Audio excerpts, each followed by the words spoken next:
The doctor's words echoed in my mind like a death sentence. Your daughter has a rare spinal condition that requires immediate surgery.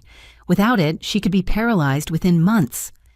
I sat there in that sterile office, my hands trembling as I held Emma's test results. $80,000. The surgery would cost $80,000 and our insurance would only cover 60%. I needed $32,000 within 2 weeks, or my 14-year-old daughter might never walk again. I spent that entire night staring at my laptop screen, calculating and recalculating numbers that refused to add up. My credit score was still in ruins from the divorce 3 years ago when my ex-husband maxed out our joint cards before disappearing. Every bank I called gave me the same answer. Without a co-signer with good credit, there was no way I could get a loan in time. Emma tried to hide her pain during breakfast, but I saw how she winced when she reached for her orange juice. Her beautiful hazel eyes, so much like mine, were clouded with discomfort she was too proud to admit. She had inherited my stubbornness, along with my eyes always putting on a brave face, even when her world was crumbling. I knew what I had to do, even though every fiber of my being resisted. My parents lived just 20 minutes away in their sprawling colonial house, the one with the circular driveway and perfectly manicured hedges. They had money. More than money, they had excellent credit and assets that could easily secure a loan. My father owned 3 rental properties across town, each one generating steady income. My mother still received hefty alimony from her second marriage on top of their investment portfolio. The drive to their house felt like traveling back in time to every moment of rejection from my childhood. I parked beside my mother's pristine white Mercedes, taking deep breaths before ringing the doorbell. My father answered, his expression shifting from mild surprise to subtle annoyance when he saw me standing there. "Azaria, we weren't expecting you," he said, not moving aside to let me in. "Dad, I need to talk to you and Mom. It's about Emma." He sighed but finally stepped back, allowing me into the foyer with its crystal chandelier and marble floors. My mother appeared from the living room, her perfectly styled silver hair not a strand out of place, wearing a cashmere sweater that probably cost more than my monthly rent. "What's wrong now?" she asked, her tone already defensive. I explained Emma's diagnosis, showed them the medical reports, the specialist's recommendations, the narrow window we had for surgery. I watched their faces remain impassive as I detailed my financial situation, how I just needed them to co-sign a loan that I would pay back every cent of. "Absolutely not," my father said before I even finished speaking. "We don't take financial risks for anyone, not even family." Financial risks. I felt my voice crack. "This is your granddaughter. She needs surgery or she might end up in a wheelchair." My mother adjusted her pearl necklace, a gesture I recognized from childhood that meant she was about to deliver bad news wrapped in false concern. "Darling, you chose to divorce Harold. You chose to raise Emma alone. These are the consequences of your choices. We can't keep bailing you out." "You've never bailed me out," I said quietly. "Not once. I've never asked you for money before." "And we'd like to keep it that way," my father added already, walking toward the door to show me out. "You're 36 years old, Azaria. It's time you learned to handle your own problems." I left their house in a daze, my hands shaking as I gripped the steering wheel.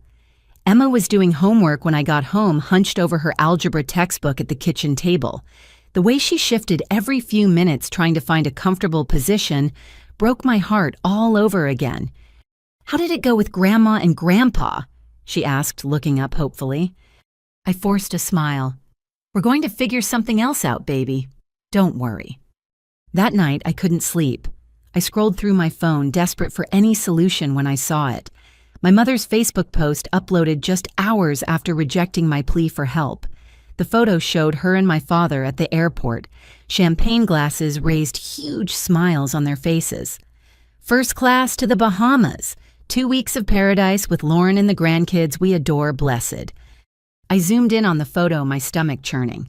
There was my sister Lauren, her husband Brett, and their 3 kids all dressed in matching vacation shirts. The comments were already flooding in from their country club friends. "Have a wonderful time." You deserve it. Family vacations are the best. My hands trembled as I scrolled through more posts. Lauren had uploaded a video of them at the gate. Mom and Dad surprised us with this amazing trip, $15,000 vacation package, private villa, all expenses paid, best parents ever. $15,000. They wouldn't co-sign a loan to save their granddaughter from potential paralysis, but they could drop $15,000 on a luxury vacation. I set my phone down, my mind racing. They had called it a financial risk to help with Emma's surgery, yet here they were throwing money at Lauren's family like it was nothing. The next morning, Emma could barely get out of bed. I had to help her get dressed, watching her bite her lip to keep from crying out in pain. As I drove her to school, she finally broke down. "Mom, am I going to die?" she whispered. "No, baby, absolutely not. I'm going to fix this." But Grandma and Grandpa said no, and we don't have anyone else. I pulled over, taking her face in my hands. "Listen to me. You are going to have that surgery. You are going to be fine, I promise you." After dropping her off, I sat in the school parking lot and called my parents. The phone rang several times before my mother answered background noise of waves and reggae music clear as day. "What is it, Azaria? We're about to go parasailing." "Mom, Emma could barely walk this morning. Please, I'm begging you, just co-sign the loan. I'll pay it all back." I heard my father's voice in the background. "Is that Azaria? Tell her we said no means no."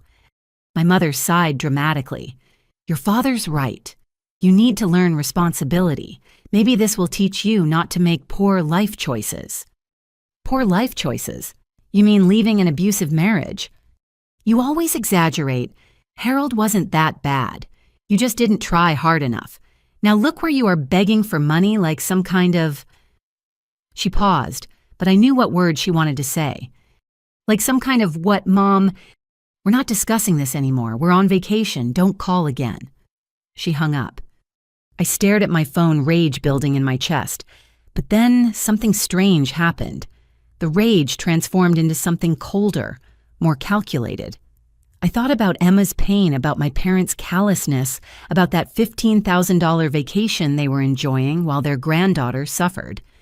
I opened my laptop and began researching. My parents had always been secretive about their finances, but there had to be records somewhere. Property deeds, tax documents, business licenses. If they wanted to claim helping Emma was too much of a financial risk while flaunting their wealth, then maybe it was time I understood exactly what kind of finances they were protecting. My phone buzzed with another notification. Lauren had posted a photo from their private villa's infinity pool. "Living my best life thanks to the best parents in the world, family first." The irony burned like acid in my throat. But I didn't comment. I didn't react. Instead, I opened a new spreadsheet and began making a list. Property addresses, business names, tax years. My parents had made their choice. They had decided that their money mattered more than their granddaughter's health. What they didn't know was that their rejection had just awakened something in me. Not the desperate, pleading daughter they were used to dismissing. Someone else. Someone who had spent 3 years rebuilding her life after divorce, who had learned to fight for survival, who would do anything to protect her child. I closed my laptop and drove to work, my mind already forming a plan. My parents thought they were untouchable in their world of country clubs and investment portfolios. They were about to learn that sometimes the biggest risk isn't in what you choose to help with, but in what you choose to ignore. The text from Emma arrived as I pulled into the parking lot. "Mom, I fell in PE class. The nurse says I need to go home. I'm scared." I turned the car around immediately, my decision crystallizing. My parents wanted to enjoy their luxury vacation while my daughter deteriorated. They wanted to lecture me about consequences and choices. Fine. They had made their choice clear as crystal. But choices, as they loved to remind me, had consequences. And their consequences were about to begin. I brought Emma home from school, her face pale and drawn with pain. The school nurse had given me a worried look as she helped Emma into the car, whispering that perhaps we should consider a wheelchair temporarily. The word temporarily hung in the air like a question mark. We both knew that without surgery, temporary might become permanent. After settling Emma on the couch with heating pads and her prescription pain medication that was barely touching her discomfort anymore, I called my boss to request the rest of the week off. Sandra understood immediately. She had been through her own medical crisis with her son years ago and told me to take whatever time I needed. That afternoon, while Emma dozed fitfully, I began my search in earnest. I started with public records, property databases, business registrations. What I found was just the tip of an iceberg that would soon reveal itself to be massive. My father owned not just 3 rental properties, but 5. 2 were registered under LLC names I had never heard of: Hartley Holdings and Madison Property Group. Why would he need shell companies for rental properties? I dug deeper, finding transfer documents, mortgage papers and registration fees, all carefully structured to obscure ownership. My coworker Marcus knocked on my door around 6 that evening. We had become friends over the past 2 years, bonding over single parenthood and workplace frustrations. His daughter was in Emma's grade, and he had texted earlier offering to bring dinner. "Thai food," he announced, holding up takeout bags. "And I brought my laptop. Figured you might need a friend." I nearly cried at his kindness. While Emma picked at her pad, Marcus and I sat at the kitchen table. I showed him what I had found so far. Marcus whistled low. "Shell companies for rental properties. That's usually not a good sign." His background in IT security had given him a keen eye for financial irregularities. "Mind if I take a look?" For the next 3 hours, Marcus worked his digital magic. He showed me how to trace property transfers, find tax assessments, and cross-reference business filings. What we uncovered made my stomach turn. "Azaria, look at this." Marcus pointed to his screen. "Your father's been reporting rental income from these properties at about 40% of what they're actually worth in rent.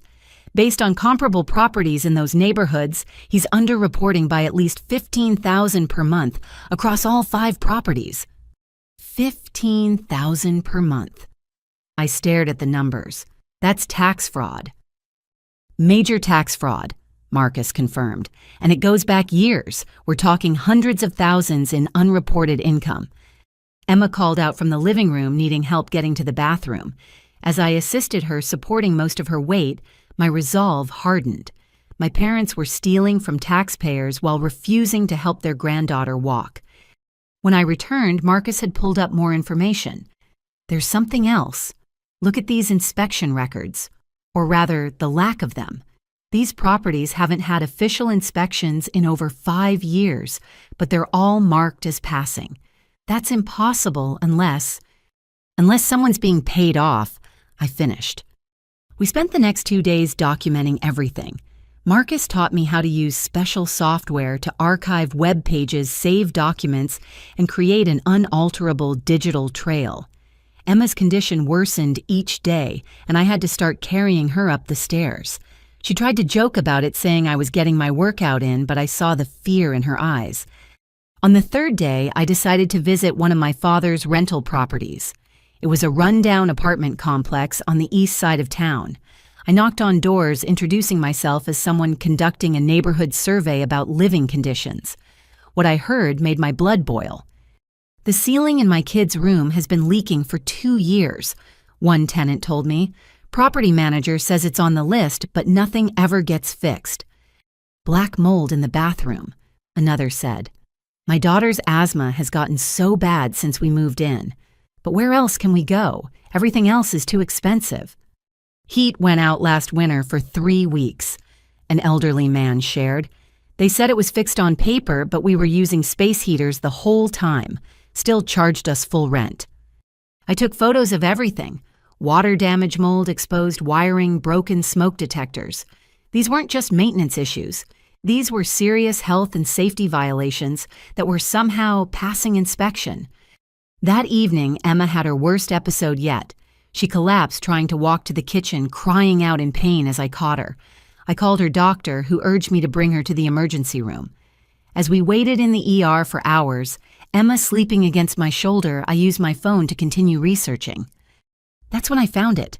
A social media post from 2 years ago. Brett, my brother-in-law, had posted about his new job with the city's building inspection department. The pieces clicked into place. Brett was the inspector signing off on my father's properties.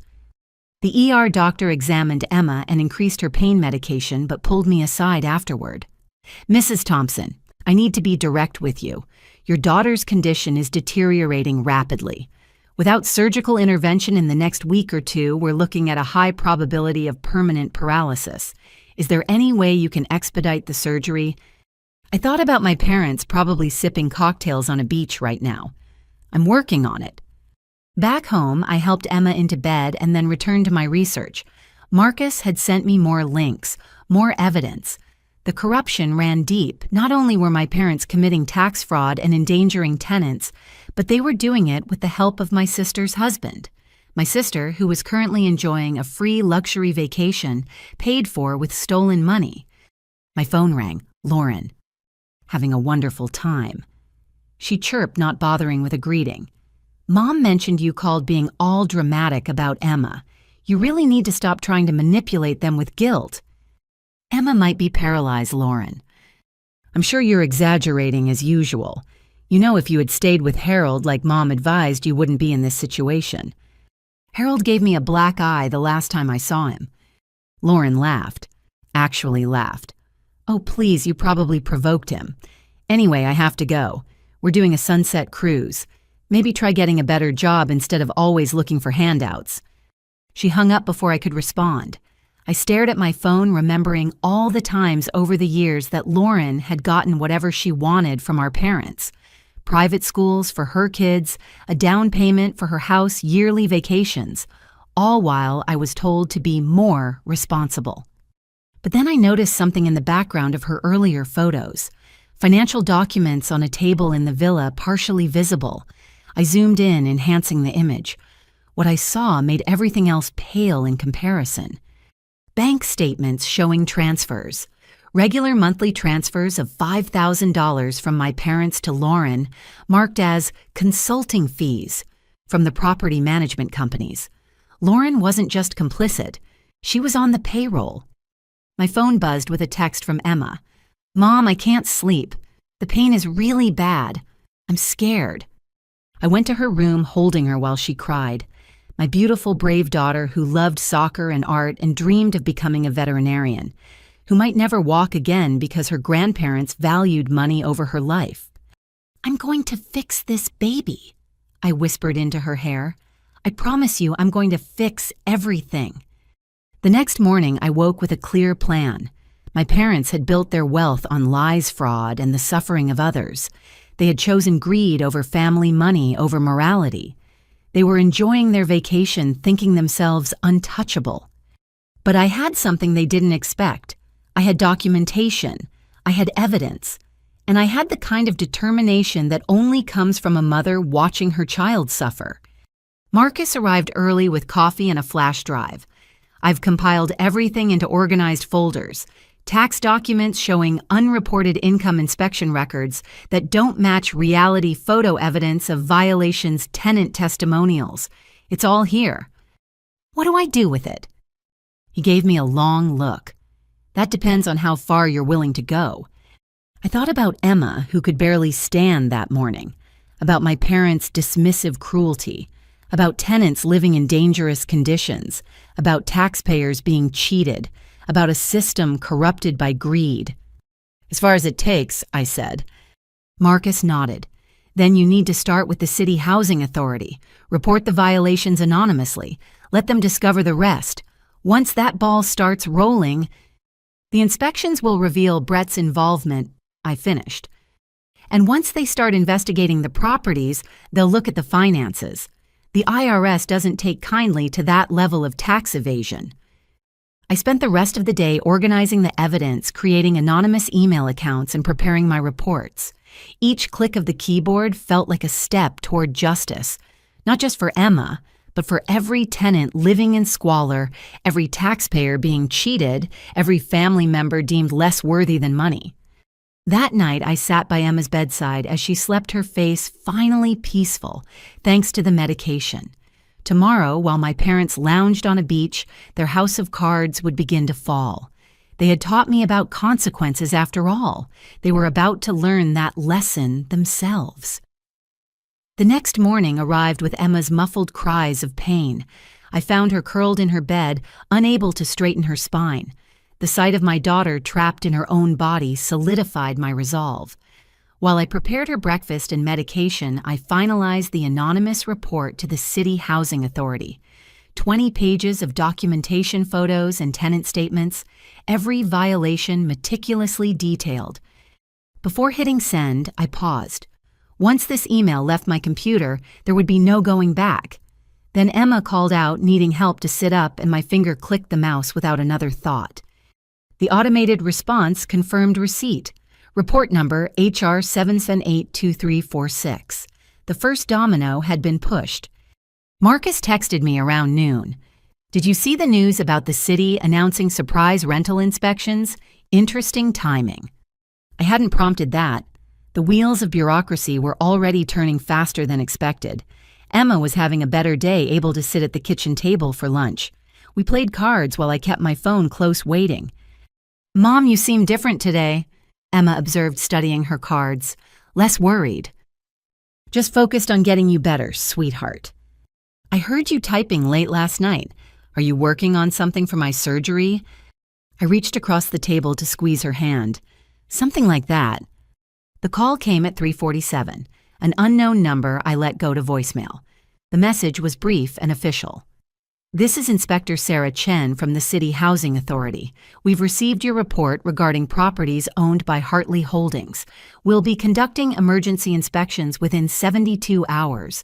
No need to return this call." 72 hours. My parents would still be in the Bahamas, unaware their empire was under assault. Part of me felt a twist of something. Guilt, no. This was justice delayed, not revenge. I decided to drive by my father's main property that evening. Emma was resting comfortably and Marcus had offered to stay with her. The complex looked even more decrepit in the fading light. As I parked across the street, movement caught my eye. A van pulled up, city seal on the side. 2 people emerged with clipboards and cameras. They weren't waiting 72 hours after all. Emergency inspections had already begun.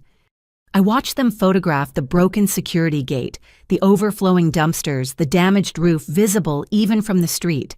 One inspector was on his phone voice carrying in the quiet evening. "We're going to need the full team here tomorrow. This is worse than reported." A woman emerged from the building, elderly and moving slowly with a walker. She approached the inspectors, talking animatedly. Through my cracked window, I caught fragments. "Finally, someone's listening. Been complaining for years. My grandson's asthma." More tenants appeared, drawn by the official presence. Soon a small crowd had gathered, everyone eager to share their grievances. One man showed photos on his phone. A young mother pointed to windows sealed shut with paint. The inspectors took notes, their expressions growing increasingly grim. My phone buzzed. Lauren posting from the Bahamas again. A video of her kids playing in crystal clear water while our parents lounged under umbrellas. Paradise with the best grandparents in the world. So blessed. The contrast was nauseating. Here were tenants living in hazardous conditions, and there were my parents spending their ill-gotten gains on luxury. But Lauren's post gave me an idea. I screenshotted it, saving the timestamp and location data. Back home, Emma was teaching Marcus a card game she'd invented. Seeing her smile despite the pain made every action I'd taken feel righteous. After Marcus left, I helped Emma prepare for bed. "Mom, do you think I'll ever play soccer again?" she asked quietly. "Yes, I know you will." "How can you be so sure?" I kissed her forehead. "Because I'm your mother, and I'll move heaven and earth to make it happen." That night, I couldn't resist checking my parents' social media again. My mother had posted photos of an elaborate dinner. "Living our best life, lobster and champagne tonight." The comments from their friends were nauseating. "You deserve it." Such wonderful grandparents. Family goals. If only they knew. The next morning brought unexpected developments. My phone rang early. Sandra from work. "Azaria, I don't know if you've seen the news, but there's something about rental properties being condemned on the east side. Isn't that where your father owns buildings?" I feigned ignorance. Really, I haven't watched the news. Emma needed help this morning. How is she? Getting worse. We're running out of time for the surgery. Sandra was quiet for a moment. You know the company has an emergency hardship fund. I could push your application through. I appreciate it, but it wouldn't cover enough. We need $32,000. Dear God, and your parents won't help. They're on vacation in the Bahamas. Said it was too risky to co-sign a loan. The disgust in Sandra's voice was palpable. While their granddaughter, I'm sorry, that's just unconscionable. After the call, I turned on the local news. The lead story made my heart race. Breaking news this morning. The city has condemned 3 apartment buildings on the east side after emergency inspections revealed severe health and safety violations. Tenants are being relocated with emergency assistance. The buildings are owned by Hartley Holdings, LLC. They showed footage of residents being helped out with their belongings. The same elderly woman I'd seen yesterday was being interviewed. We've been complaining for years. Black mold, no heat in winter rats. They kept saying it was fixed, but nothing ever changed. The reporter continued, city officials say this is just the beginning of a wider investigation into rental properties that may have fraudulently passed inspections. We'll have more as this story develops. My phone immediately started buzzing. 3 missed calls from Lauren, 2 from unknown numbers. I ignored them all, focusing on helping Emma with her online schoolwork. She was determined to keep up despite missing so many days. Around lunch, Marcus texted, check the city's public records site, now. I pulled it up on my laptop. There it was. 3 properties condemned. Hartley Holdings listed as owner. But more interesting was the sidebar. Related properties under investigation. 2 more addresses, both registered to Madison Property Group, my father's other shell company. The dominoes weren't just falling. They were creating a chain reaction. My phone rang again. This time, a number I recognized. Brett's mother, Patricia. I had always liked her. She was nothing like her son. Azaria Honey, I'm calling because, well, this is awkward. Brett just got a call from work. Something about an investigation. He's in a panic and Lauren's not answering in the Bahamas. Do you know anything? I chose my words carefully. I heard on the news about some properties being condemned. Maybe it's related to that. He mentioned your father's buildings. Oh dear, this sounds serious. I'm sure it will work out. I lied smoothly. How's your arthritis? After some small talk, she hung up. So Brett knew the walls were closing in. Good. Let him sweat while my sister sipped cocktails. Emma had a physical therapy appointment that afternoon. Watching her struggle through basic movements that should have been effortless for a 14-year-old broke my heart anew. The therapist pulled me aside afterward. Mrs. Thompson, I need to be honest. Without surgical intervention soon, these exercises won't be enough. She's losing mobility rapidly. How long do we have? Days, not weeks. I'm sorry. In the parking lot, I sat with my head against the steering wheel while Emma dozed in the back seat, exhausted from the session. My phone buzzed with a news alert. City inspector suspended pending investigation into fraudulent reports. The article didn't name Brett yet, but it was coming. The investigation was moving at breakneck speed. Someone high up wanted this cleaned up quickly and publicly. That evening, I documented more evidence. I had saved every Facebook post, every flaunting photo of my parents' wealth, timestamps showing they were partying in the Bahamas while their tenants suffered in dangerous conditions. It painted a damning picture of callous greed. Emma was in too much pain for dinner, managing only some soup before needing her medication. As I sat by her bed, she held my hand. Mom, if something happens to me, nothing is going to happen to you. But if it does, I want you to know you're the best mom ever, even if Grandma and Grandpa don't see it. I had to leave the room to cry where she couldn't see me. Later, I reviewed the day's developments. 3 properties condemned. Brett under investigation. 2 more buildings being inspected tomorrow. The local news was having a field day, but it wasn't enough. Not yet. I opened my secure folder with all the tax documents Marcus had helped me compile. Years of fraudulent returns, hundreds of thousands in hidden income. The IRS would be very interested in this information, but timing was everything. Let the city investigation establish the pattern first. Let them discover the financial irregularities on their own. Then the IRS documentation would corroborate everything. My parents still had 5 days left in their vacation. 5 days before they'd return to find their carefully constructed world in ruins. Part of me wished I could see their faces when they realized what had happened. Another part was glad I wouldn't. This wasn't about gloating. It was about justice. My phone lit up with another call from Lauren. This time I answered. "Finally," she screeched.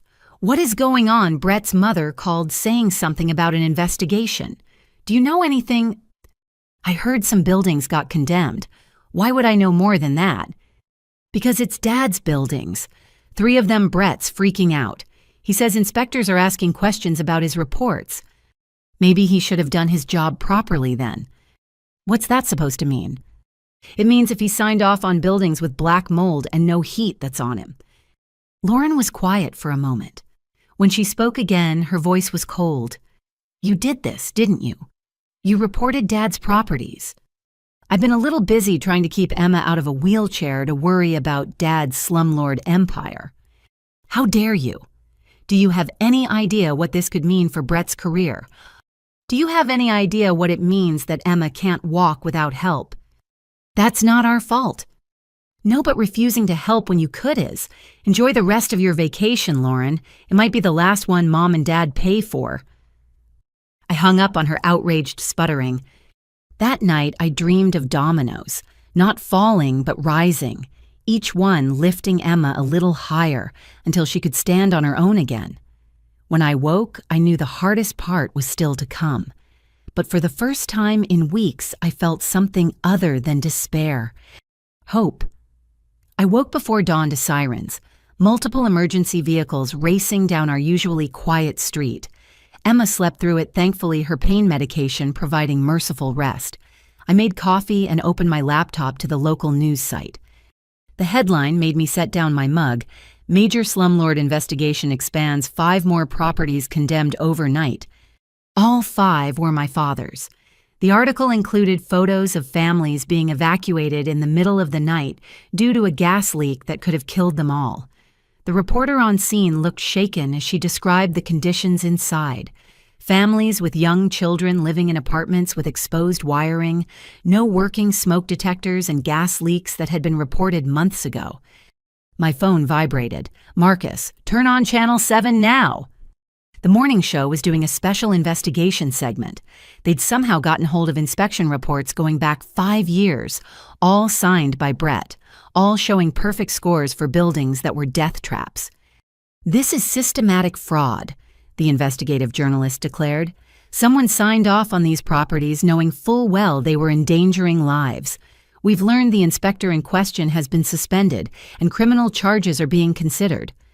Criminal charges. My brother-in-law wasn't just losing his job, he might go to prison. I helped Emma to the bathroom, supporting most of her weight. She was getting lighter, muscle mass disappearing as movement became impossible.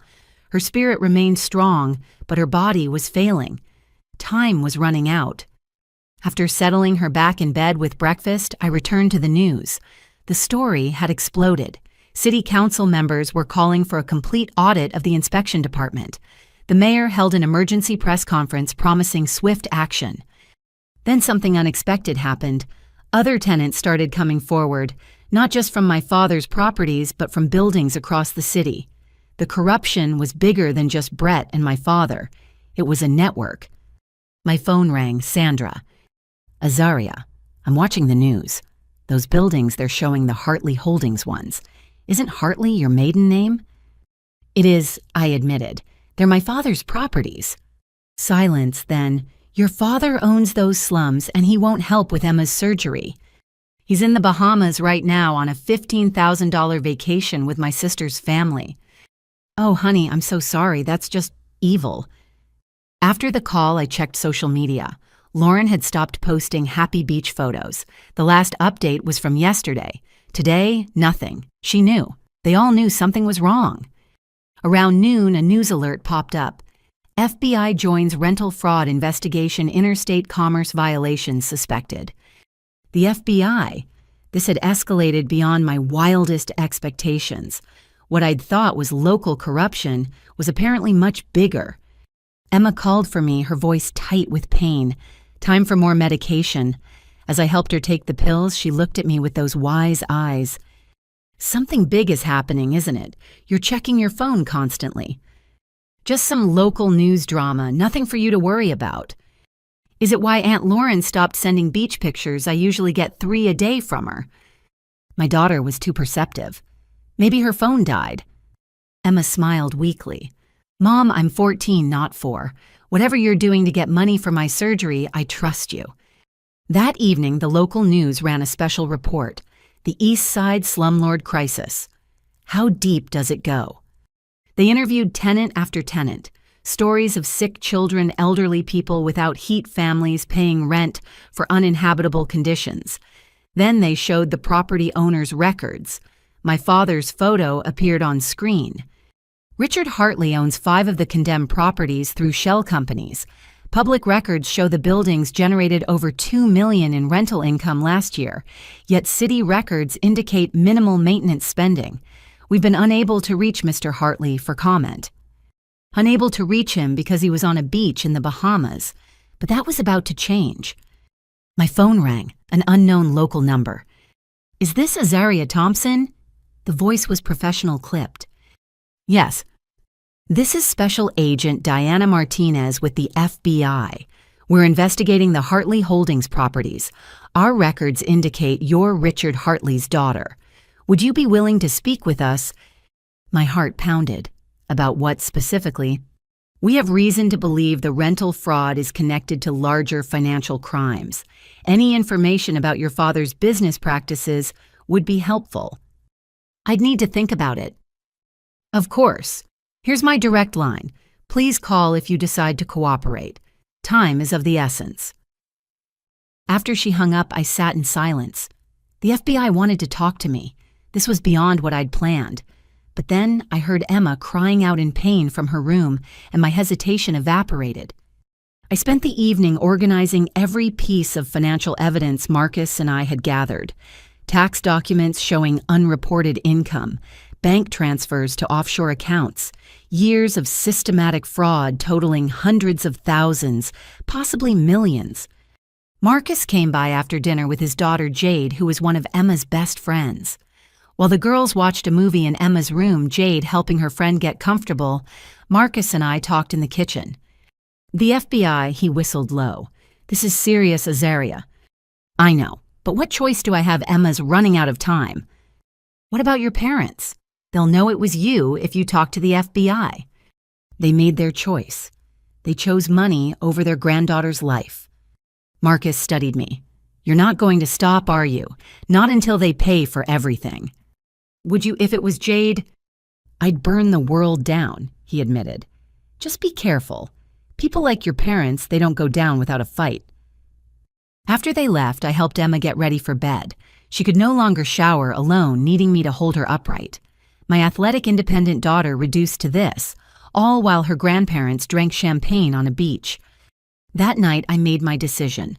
I called Agent Martinez.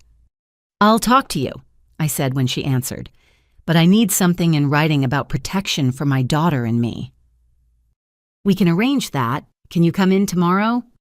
My daughter is disabled. I can't leave her for long. We can come to you. Would 10 a.m. work? After confirming, I hung up and stared at the ceiling. Tomorrow I would cross a line I could never uncross. But as I listened to Emma's labored breathing from the next room, I knew I'd already crossed it the moment my parents chose a vacation over her life. My phone buzzed, a text from an unknown number. You have no idea what you've started. Stop now and we might forgive you. Dad. So they knew. Someone had reached them in paradise. I typed back, forgiveness. You let my daughter suffer while you lived in luxury off fraud. You taught me about consequences. Time to learn your own lesson. His response was immediate. You're making a mistake. We have resources you can't imagine. Don't force our hand. Is that a threat? I'm sure the FBI would love to see these texts. No response after that. I checked on Emma one more time. She was sleeping peacefully. Finally, her face relaxed for the first time in days.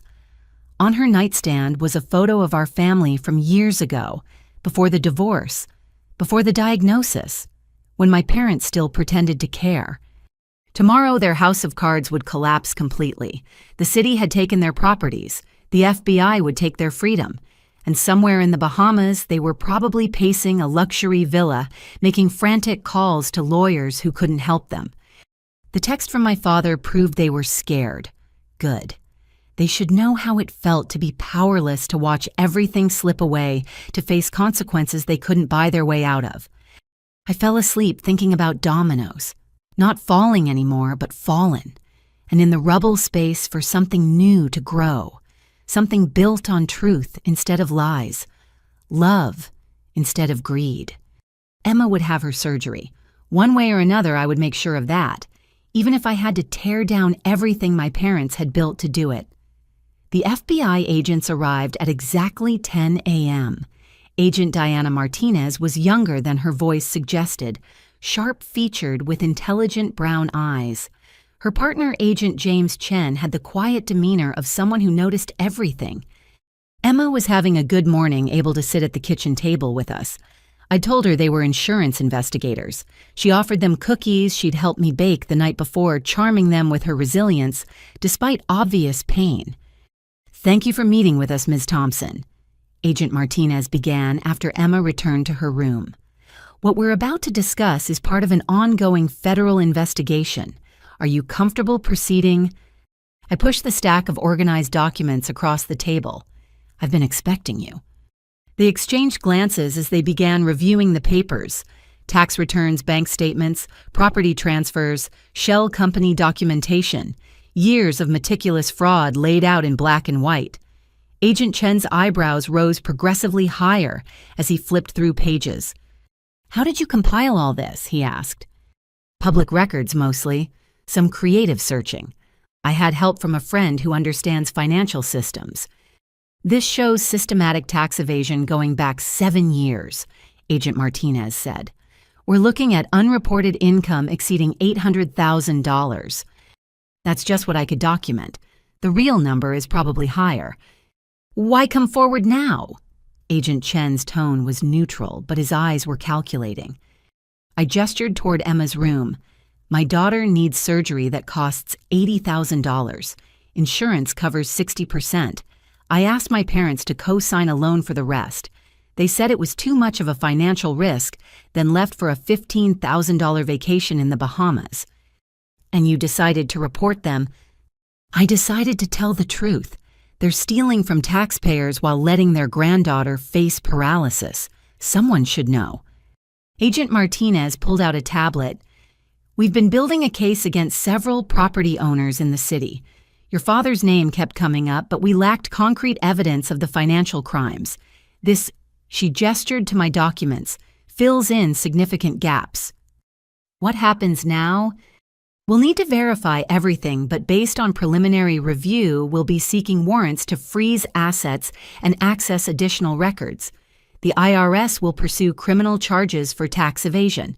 Combined with the city's charges for the property violations and the FBI's interstate commerce investigation, your parents are facing significant prison time." Prison. The word hung in the air. My parents with their country club memberships and charity galas in federal prison. "There's more," I said, pulling out another folder. "These are transfers to my sister Lauren Morrison. $5,000 monthly listed as consulting fees from the property management companies. She's never worked for them. It's money laundering." Agent Chen whistled low.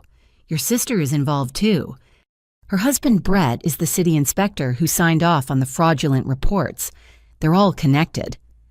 The agent spent another hour documenting everything, asking detailed questions about dates, amounts, and patterns. Emma needed me twice during the interview, and both times the agents waited patiently, their expressions softening as they watched me help my daughter. As they prepared to leave, Agent Martinez handed me a card. There's a federal whistleblower program for tax fraud cases. If the IRS recovers funds based on your information, you could be entitled to 15 to 30% of the amount collected. I stared at the card. I didn't do this for money. I know, but your daughter needs surgery.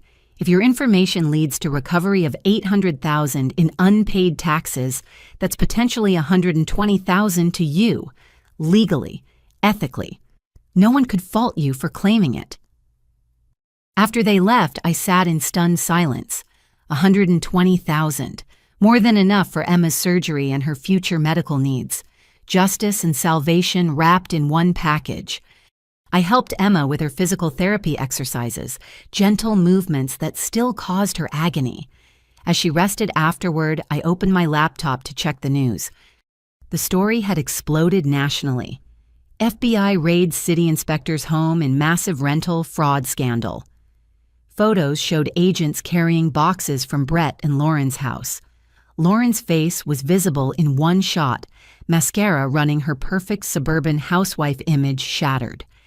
My phone rang, Patricia Brett's mother. Azaria, they arrested Brett.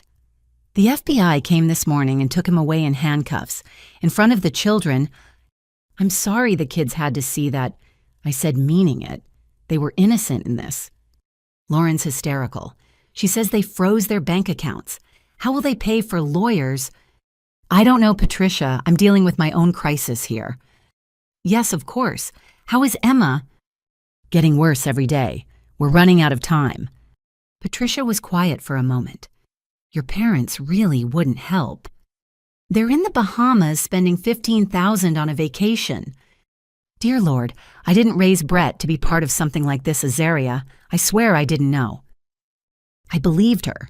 Patricia was a good woman whose son had been corrupted by easy money and my family's influence. That afternoon, I created a GoFundMe page. I'd resisted before out of pride, but Emma's time was running out.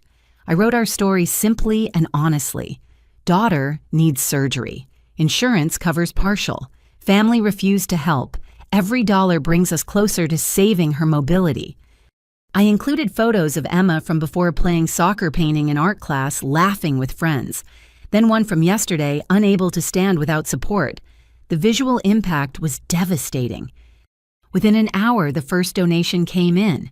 Marcus, $500. Then Sandra from work, $200. Colleagues, neighbors, even strangers began contributing. The story of a mother fighting for her daughter while exposing corruption resonated. Emma was napping when the next call came. My mother, finally. What have you done? Her voice was shrill, panicked. Background noise suggested they were at an airport. I told the truth, Mother, something you're unfamiliar with. You vindictive little witch! Do you have any idea what you've cost us? What I've cost you. My daughter faces paralysis and you're worried about money. The FBI called Richard. Our accounts are being frozen. They want us to return immediately for questioning. Then you better come back. This is because we wouldn't co-sign that loan, isn't it? You're destroying our lives over money. The irony was so thick I could have choked on it. No, Mother. I'm saving my daughter's life. You destroyed your own with greed. When we get back, you're going to fix this. You're going to tell them you lied. I didn't lie. I provided documented evidence of years of tax evasion. The IRS is very interested in the $800,000 you failed to report. Silence, then, how did you... Does it matter you chose money over Emma? Now you're losing both. You were always jealous of Lauren, always trying to tear down our success. Your success? You mean the money you stole from taxpayers, the rent you collected from families living in death traps, that's success. We gave those people affordable housing. You gave them black mold and broken heating. You gave them gas leaks and exposed wiring. You took their money and ignored their suffering, just like you ignored Emma's. My father's voice came on, apparently grabbing the phone. Listen carefully, Azaria. We have resources. We have lawyers. We'll bury you. With what money, Dad, your accounts are frozen. Your properties are condemned. Your son-in-law is in federal custody. You have nothing left but threats. We'll see about that. He hung up. I checked the GoFundMe. $3,000 already. Comments poured in from people moved by Emma's story.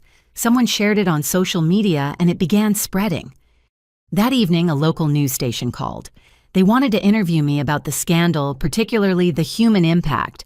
I agreed, but only if they focused on Emma's medical needs. The reporter Melissa Chang arrived with a small crew. She was professional but compassionate, especially when Emma bravely demonstrated her limited mobility. My parents had the means to help, I said on camera. They chose not to. That's their right. But they didn't have the right to steal from taxpayers or endanger tenants. I reported crimes, not family disagreements. Your father's lawyer claims you're conducting a vendetta, Melissa said. My daughter needs spine surgery. Does that sound like a vendetta or desperation? The interview aired that night. Within hours, the GoFundMe jumped to 12,000. People were outraged that grandparents with millions in assets would abandon a sick child. Marcus came by with Chinese takeout and his laptop. You need to see this, he said, pulling up a financial news site. The headline read, IRS announces major tax fraud investigation, multiple arrests expected. The article mentioned my father's companies by name. Estimated tax liability exceeded $1 million with penalties and interest. The IRS was also investigating other property owners connected to Brett's fraudulent inspections. You started an avalanche, Marcus said. This is way bigger than just your parents now. Good. How many other grandchildren suffered because of greed? We ate in companionable silence while Emma dozed on the couch. She'd insisted on staying up to watch the interview, proud of me for standing up to her grandparents. My brave, beautiful daughter who deserved so much better than the family she'd been born into. My phone buzzed. A text from Lauren. I hope you're happy. My children are traumatized. Brett might go to prison. You've destroyed our lives. I typed back, Emma might never walk again. Perspective, Lauren. Her response was a string of profanities I deleted without reading. As Marcus prepared to leave, he paused at the door. You know they'll come at you hard when they get back. Let them. What more can they take from me? Just be careful. Desperate people do desperate things. After he left, I sat with Emma, holding her hand while she slept. The GoFundMe continued climbing. 13,000. 14. Still not enough, but closer than we'd been this morning. My phone rang. Agent Martinez. Ms. Thompson, I wanted to update you. Based on your documentation and our investigation, the IRS has officially opened a criminal case. Your parents' assets have been frozen pending investigation. Also, we've confirmed your eligibility for the whistleblower program. Given the scope of fraud, you could receive a substantial reward. How long before I'd receive anything? These cases take time, but given the clear evidence, possibly 6 months to a year. Too long for Emma, but at least there was hope for her future. Thank you for letting me know. Ms. Thompson, what you did took courage. Your daughter is lucky to have you. I looked at Emma sleeping peacefully. I'm the lucky one. That night, I dreamed of dominoes again. But this time, they weren't falling. They were building something new.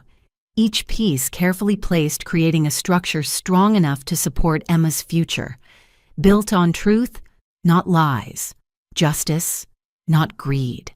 Tomorrow would bring new challenges. My parents would return to face their consequences. The legal battles would begin. But tonight, Emma slept without pain, and strangers across the country were stepping up to help where family had failed. The IRS had entered the game. The stakes were higher than ever.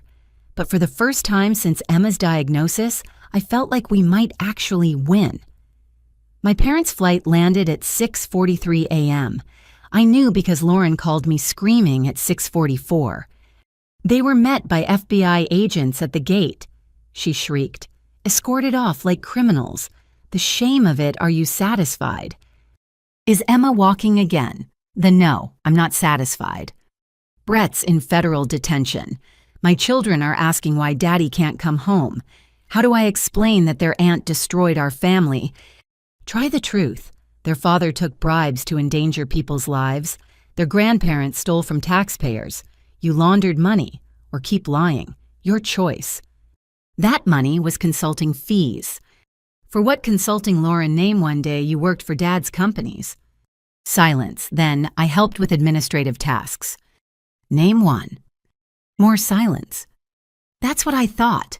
Your husband is in custody, your accounts are frozen, and you're still lying. Mom and Dad are meeting with lawyers. They'll fix this. They'll destroy you for what you've done. With what money their assets are frozen. They have friends, important friends who are probably distancing themselves as fast as possible. Nobody wants to be associated with federal tax fraud. Lauren's voice dropped to a hiss. When this is over, you're dead to us, you and Emma both. Don't ever contact us again. I haven't contacted you. You called me. And considering you're vacationing on stolen money while Emma suffers, we're better off without you.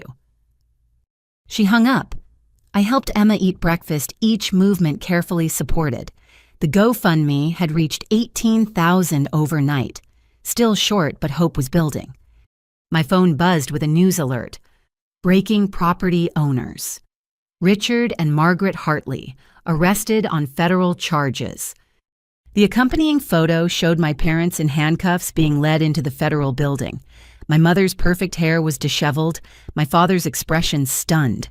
The country club crowd would be gossiping over mimosas by noon. Emma saw the photo on my phone. Grandma and Grandpa got arrested. Yes, sweetheart. Because they stole money? Because they broke the law. She was quiet for a moment. I'm sad for them, but not sorry. Does that make me bad? No, baby, it makes you human. The calls started around 9. Extended family members I hadn't heard from in years, all wanting to know if the news was true. Most were fishing for gossip. Some offered conditional support. If you just drop this nonsense, surely there's been a misunderstanding. I stopped answering. Sandra arrived at lunch with homemade soup in an envelope. From everyone at the office, she said, handing it to me. Inside were checks and cash totaling nearly $2,000. Sandra, I can't. You can and you will. We took up a collection. Everyone contributed what they could. I broke down crying. My work family had shown more love than my blood family ever had. The afternoon brought unexpected visitors. 3 former tenants from my father's properties. They'd seen the news and wanted to thank me. My son has asthma, one woman said. That mold made him so sick. We complained for 2 years. Nothing. Now we're in emergency housing, but it's clean. It's safe. You saved us. I just reported the truth. Nobody else would. Property managers, city officials, everyone knew. Nobody cared until you spoke up. They'd brought a card signed by dozens of tenants. God bless you and your daughter. Thank you for caring. You're our hero. Hero? I didn't feel like one. I felt like a desperate mother who'd run out of options. That evening, Lauren appeared at my door. No call, no warning. She looked terrible. Designer clothes, wrinkled makeup, smeared usually perfect hair unwashed. They denied Brett bail, she said without preamble. Called him a flight risk. I'm sorry the kids have to go through this. Are you really? She pushed past me into the house. Do you have any idea what you've done? Made sure Emma gets her surgery. Destroyed our lives. My children are being bullied at school. The country club revoked our membership. Brett's facing 5 to 10 years in prison. 5 to 10 years. He took bribes to approve dangerous buildings. People could have died. He was trying to provide for his family. On the backs of families living in squalor. Lauren spotted Emma in the living room struggling to shift position on the couch. For a moment, her expression softened. Then it hardened again. This is emotional manipulation, she spat, using Emma's condition to justify your vendetta. Get out. Not until you fix this. Call the FBI. Tell them you were mistaken. Tell them... I documented evidence of crimes. I can't undo that, even if I wanted to. Then lie, say you forged it. Say Marcus helped you fabricate everything. You want me to commit perjury and implicate an innocent man.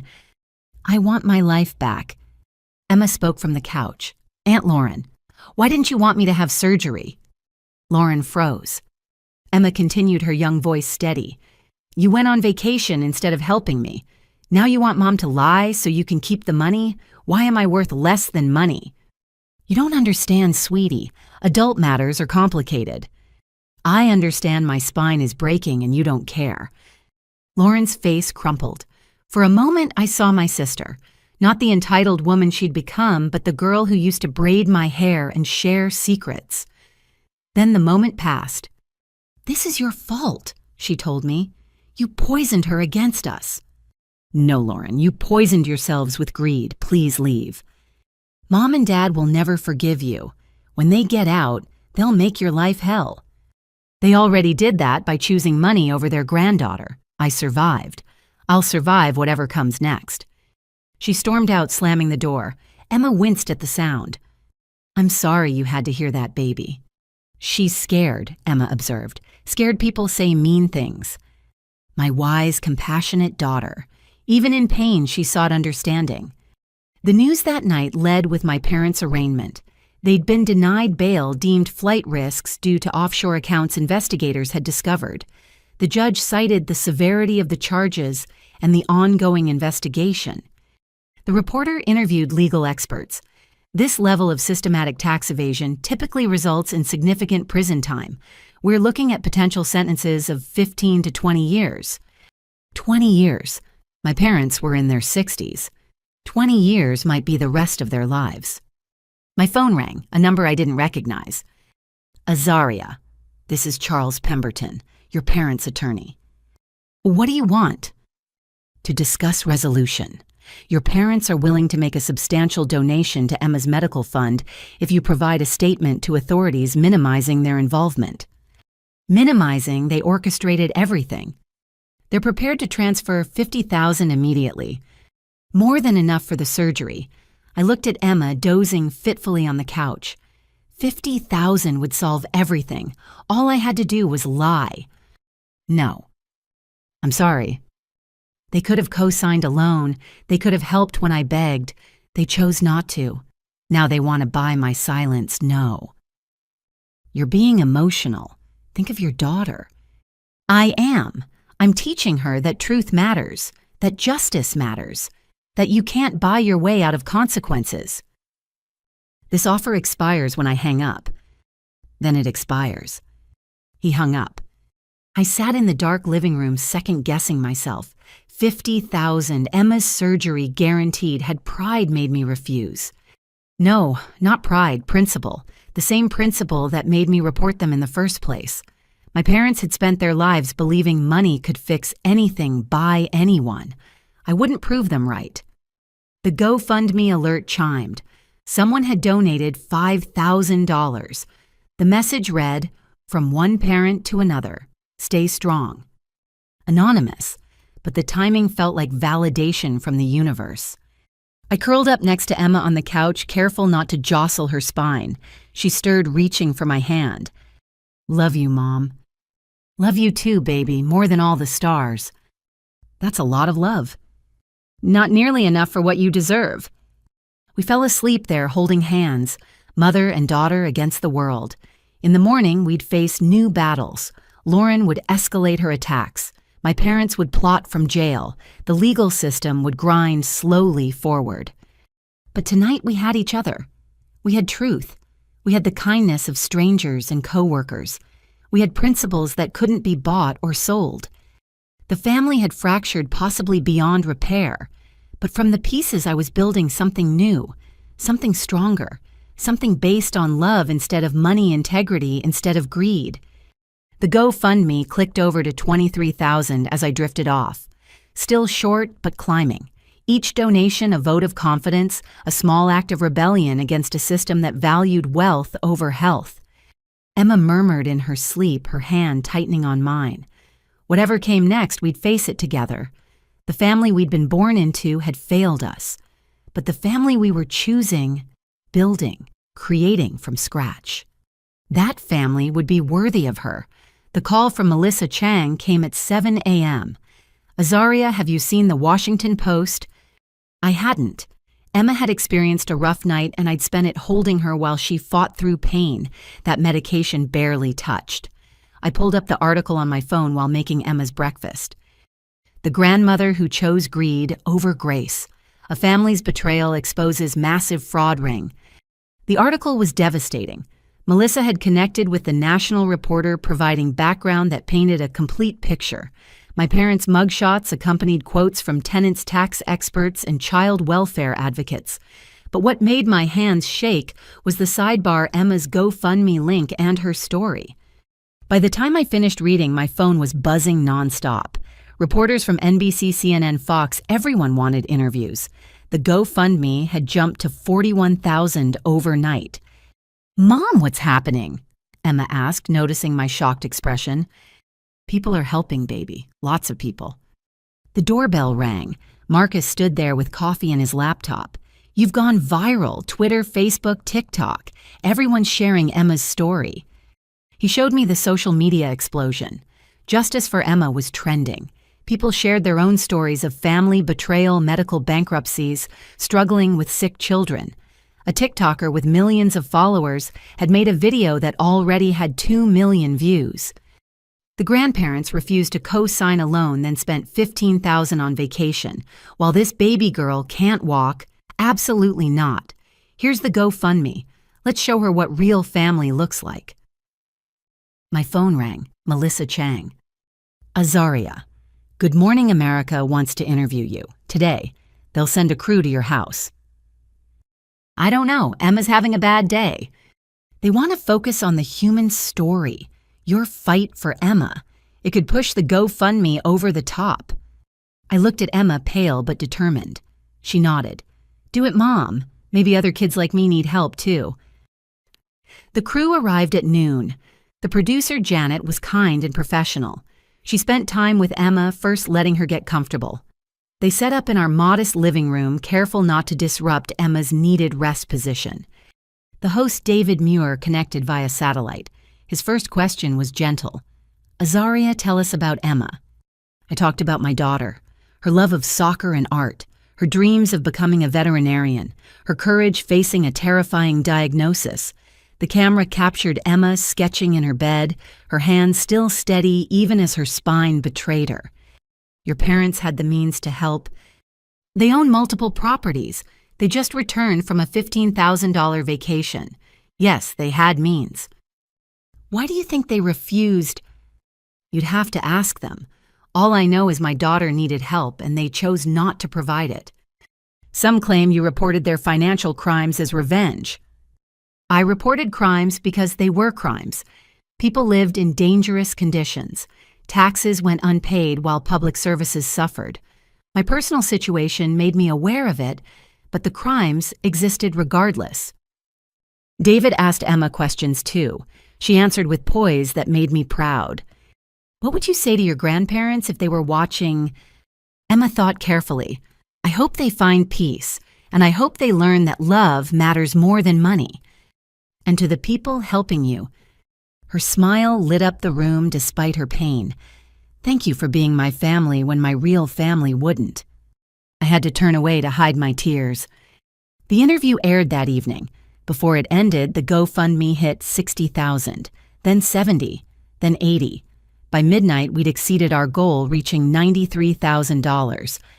I sat staring at the screen, unable to process it. $93,000. More than enough for surgery, recovery, physical therapy. Emma would walk again. She'd run. She'd play soccer. "Mom," Emma called from her room, "are you crying?" I went to her, showing her the phone. Her eyes widened. "We did it," she whispered. "No, baby, you did it, by being brave enough to share your story." We held each other and cried, happy tears for once. The media storm intensified the next day. My parents' lawyer held a press conference claiming I was a disturbed individual seeking attention. He painted them as victims of a vindictive daughter glossing over the federal charges. It backfired spectacularly. Within hours, more tenant stories emerged. A mother whose premature baby developed respiratory problems from mold. An elderly man who fell through rotted stairs my father refused to fix. Each story added fuel to public outrage. The IRS announced they were widening their investigation. The fraud network Brett was part of included dozens of property owners and city officials. My single report had exposed systematic corruption affecting thousands of renters across 3 states. Lauren made her own media attempt appearing on a local morning show. It was a disaster. She cried about her children missing their father but couldn't answer basic questions about the bribery charges. When asked about Emma, she claimed I was exaggerating her condition. The backlash was swift. Someone had recorded Emma struggling to walk at school the previous week. The video went viral with the caption, "This is what exaggerating looks like." She's 14. My phone rang constantly. Movie producers, book agents, documentary filmmakers. I ignored them all. This wasn't entertainment. This was our life. But one call I did take, Dr. Sarah Chen from Johns Hopkins. "Ms. Thompson, I've been following your daughter's case. I specialize in pediatric spinal surgery. I'd like to review Emma's files. I believe I can help." "We're scheduled at County General next week." I mean, no disrespect to County, but Emma's case is complex. I've performed over 200 similar surgeries with a 98% success rate. I'd like to offer my services. We couldn't afford. The GoFundMe covers it, and I'm willing to reduce my fee. Your daughter's courage moved me. Let me help her walk again. I broke down completely. The best pediatric spine surgeon in the country wanted to help Emma. Not for money or fame, but because she'd been moved by my daughter's bravery. Emma was ecstatic when I told her. "The doctor from that medical show we watched, really, you're getting the best baby, just like you deserve." That evening, more stories broke. A whistleblower from inside my father's company revealed they'd been planning to sell all properties to offshore buyers before fleeing the country. The FBI's arrest had stopped them days before the transfer. My phone buzzed, a text from a number I recognized, my father somehow accessing a phone from jail. "You think you've won, this isn't over." I screenshotted it and forwarded to Agent Martinez. Within an hour, she confirmed they were investigating how he'd obtained phone access and adding witness intimidation to his charges. The GoFundMe continued climbing. People insisted on donating even after we'd met our goal. "For other children like Emma," they wrote, "because no child should suffer while grandparents vacation." Marcus helped me set up a charitable fund with the overflow, Emma's Angels for children needing medical care whose families couldn't afford it. Emma designed the logo herself, an angel with a soccer ball. "We're going to help other kids," she asked. "As many as we can. You've started something beautiful." She smiled through her pain. "Good. Nobody should hurt like this when help exists." That night, I watched the news coverage of my parents' bail hearing. Denied again. Their assets remained frozen. Properties condemned. Son-in-law imprisoned. Daughter disgraced. All because they'd chosen greed over grace. The reporter interviewed people at their country club. Former friends distanced themselves, claiming they'd always suspected something wasn't right. Fair-weather friends abandoning ship. But in my living room, reading messages from strangers offering love and support, I realized my parents had never understood real wealth. They'd accumulated money while bankrupting their souls. They'd built a fortress of finances while their relationships crumbled. Emma and I had started with nothing but truth and desperation. Now we had a nationwide family of supporters, the best medical care available, and a future bright with possibility. "Mom," Emma called. "Can you help me write thank you cards? I want to thank everyone who donated." All 90,000 of them. "Maybe we start with a video." So we did. Emma, propped carefully in bed, thanked the strangers who'd become family. Her sincerity and grace touched hearts across the country. The video went viral too, shared with captions like, "This is what grace looks like," and "Protect this child at all costs." The media storm raged on, but in our small home, peace settled. Emma would have her surgery. She'd walk again, run again, dream again. My parents had chosen poorly, but from their poor choices, something beautiful had grown. Emma's pain had touched millions. Her story had exposed corruption and inspired compassion. The storm would eventually pass. The media would move on, but the connections formed. The lives changed the children who would be helped. That was permanent. I kissed Emma goodnight, whispering our ritual. "Love you more than all the stars." That's infinite, Mom. Exactly, baby. Exactly. The federal courthouse loomed before me like a fortress of justice. 3 weeks had passed since the media storm began, and today my parents faced their formal indictment. Emma was at home with Marcus and his daughter preparing for her surgery next week. Dr. Chen had reviewed her files and expressed optimism, but warned the procedure would be complex. I sat in the back row wanting to witness but not be seen. My parents entered in orange jumpsuits, shackled at wrists and ankles. The transformation was shocking. My father's commanding presence had withered. My mother's perfect composure had cracked. They looked older, smaller, defeated. The prosecutor assistant U.S. Attorney Catherine Reeves was thorough and devastating. 23 counts of tax evasion, 15 counts of wire fraud, 12 counts of money laundering, conspiracy charges that could add decades to their sentences. The defendants systematically defrauded the United States government of over $1.3 million in taxes, while operating substandard housing that endangered hundreds of families, she stated. They enriched themselves through elaborate schemes while their own granddaughter faced potential paralysis. My parents' lawyer, Charles Pemberton, tried to paint them as successful business owners caught in technical violations. The judge wasn't buying it. Technical violations don't typically involve offshore accounts in the Cayman Islands, Mr. Pemberton, Judge Williams noted dryly. During a recess, my mother spotted me. Her eyes blazed with fury. She mouthed one word, traitor. I held her gaze until she looked away. The afternoon brought Brett's sentencing in the adjacent courtroom. Lauren sat in the front row, their 3 children nowhere to be seen. Brett received 8 years for bribery and conspiracy. Lauren sobbed as they led him away. I felt no satisfaction, only sadness for the children who'd lost their father to greed. That evening, Agent Martinez called. Your parents' lawyer contacted us. They want to make a deal. What kind of deal? Full admission of guilt in exchange for reduced sentences, and they'll testify against the larger network they were part of. Larger network. Your father wasn't just evading taxes. He was part of a multi-state operation involving dozens of property owners, corrupt officials, even some judges. Your report started something bigger than you know. Will they get reduced sentences? Possibly, from 20 years to maybe 12, but they'll serve time either way. 12 years. Emma would be 26 when they got out. Would she even remember them? There's something else, Agent Martinez continued. The IRS whistleblower determination came through. Based on recovered assets from your parents and the wider investigation you triggered, you're entitled to 18% of recovered funds. How much? Current estimate around $400,000, possibly more as the investigation expands.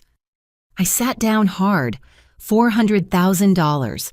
From reporting crimes to save Emma, I'd inadvertently secured her entire future. The paperwork will take months, Agent Martinez added. But it's guaranteed. You did a good thing, Ms. Thompson. A brave thing. After the call, I checked on Emma via video chat. She was laughing at something Jade had said, looking happier than she had in months. The surgery was scheduled for Tuesday. Dr. Chen remained confident.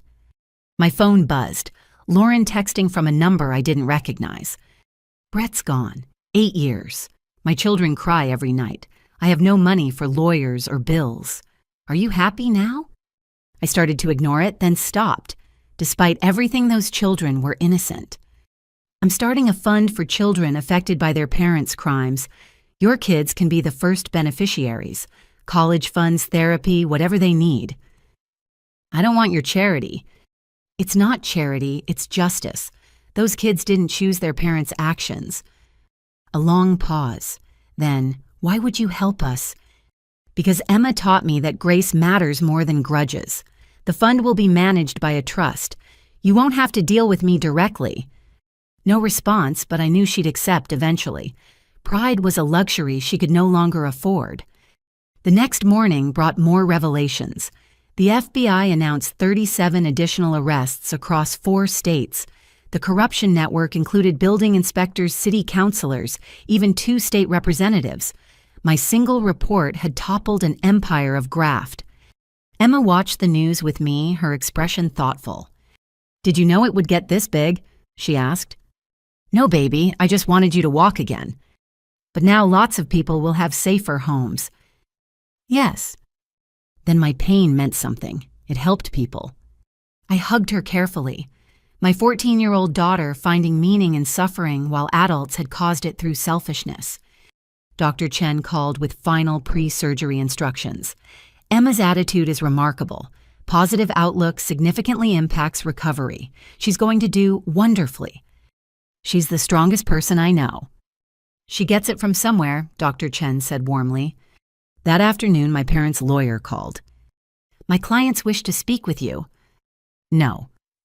They're prepared to sign over remaining unfrozen assets to Emma's medical trust. In exchange for what? A letter to the judge requesting leniency. "No."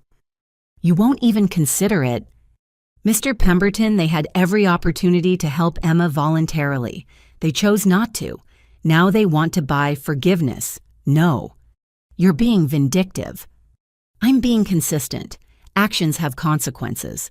They taught me that. He hung up frustrated. The weekend before Emma's surgery passed in a blur of preparations. Friends organized meal trains. Co-workers arranged coverage for my extended absence. The community my parents had scorned wrapped us in support. Sunday night, I sat by Emma's bed as she slept. In 36 hours, Dr. Chen would perform a revolutionary procedure to repair her spine.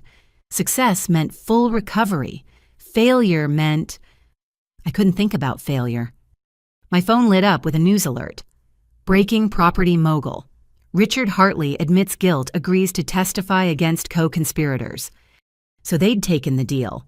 12 years instead of 20 in exchange for bringing down others. A text from my mother appeared sent through her lawyer. "I hope you're satisfied. Your father is broken. I've lost everything. Lauren's children are traumatized. You've destroyed our entire family for money." The irony was suffocating. They still didn't understand. It had never been about money. It had been about Emma, about justice, about truth. I typed back, "Emma's surgery is Tuesday. She'd probably still love to see you before then." No response. I hadn't expected one. Marcus arrived early Monday with coffee and company. "Big day tomorrow. How are you holding up?" Terrified, hopeful, everything at once. The whole city's praying for her. You should see the comments on the news stories. Everyone loves Emma. She has that effect on people. "Wonder where she gets it," he said with a meaningful look. That evening, Patricia called, Brett's mother checking on Emma before surgery. "I'm praying for her," she said. "And Azaria, thank you for offering to help Lauren's children. That was, well, it was more grace than any of us deserve." Children shouldn't pay for their parents' choices. No, they shouldn't. Brett made his choices. He'll face his consequences. But those babies, thank you. Emma spent her last night before surgery making videos for other kids facing operations, messages of hope and courage from a 14-year-old who understood fear intimately. "Will you post these after?" she asked. "Maybe they'll help someone." "Of course, baby." "Mom, if something goes wrong..." "Nothing will go wrong. But if it does, I want you to know I'm not scared, and I'm proud of you for standing up, for doing the right thing even when it hurt." "Emma, you showed me what courage looks like. Now it's my turn." I held her until she fell asleep, my own tears silent in the darkness. Tomorrow would bring either redemption or devastation. But tonight, in this quiet moment, I had my daughter. My brave, beautiful daughter who'd taught me more about grace and courage than any adult ever had. The legal consequences would continue rippling outward. Prison sentences, financial ruin, destroyed reputations. An empire of corruption dismantled by one mother's desperate love. But in this room, none of that mattered. Only Emma mattered. Only tomorrow mattered. Only the chance for her to run again, to chase her dreams, to live without pain. I kissed her forehead and whispered our ritual. "Love you more than all the stars." She smiled in her sleep. Tomorrow the stars would either shine brighter or go dark forever, but tonight they burned with infinite love and impossible hope. Tuesday arrived with a dawn that felt both endless and too quick. Emma woke at 4:30, unable to eat or drink before surgery. I helped her shower, possibly the last time she'd need such assistance if everything went well. My hands shook as I braided her hair the way she liked it. "You okay, Mom?" she asked, catching my tremor in the mirror. "Just excited for you, baby."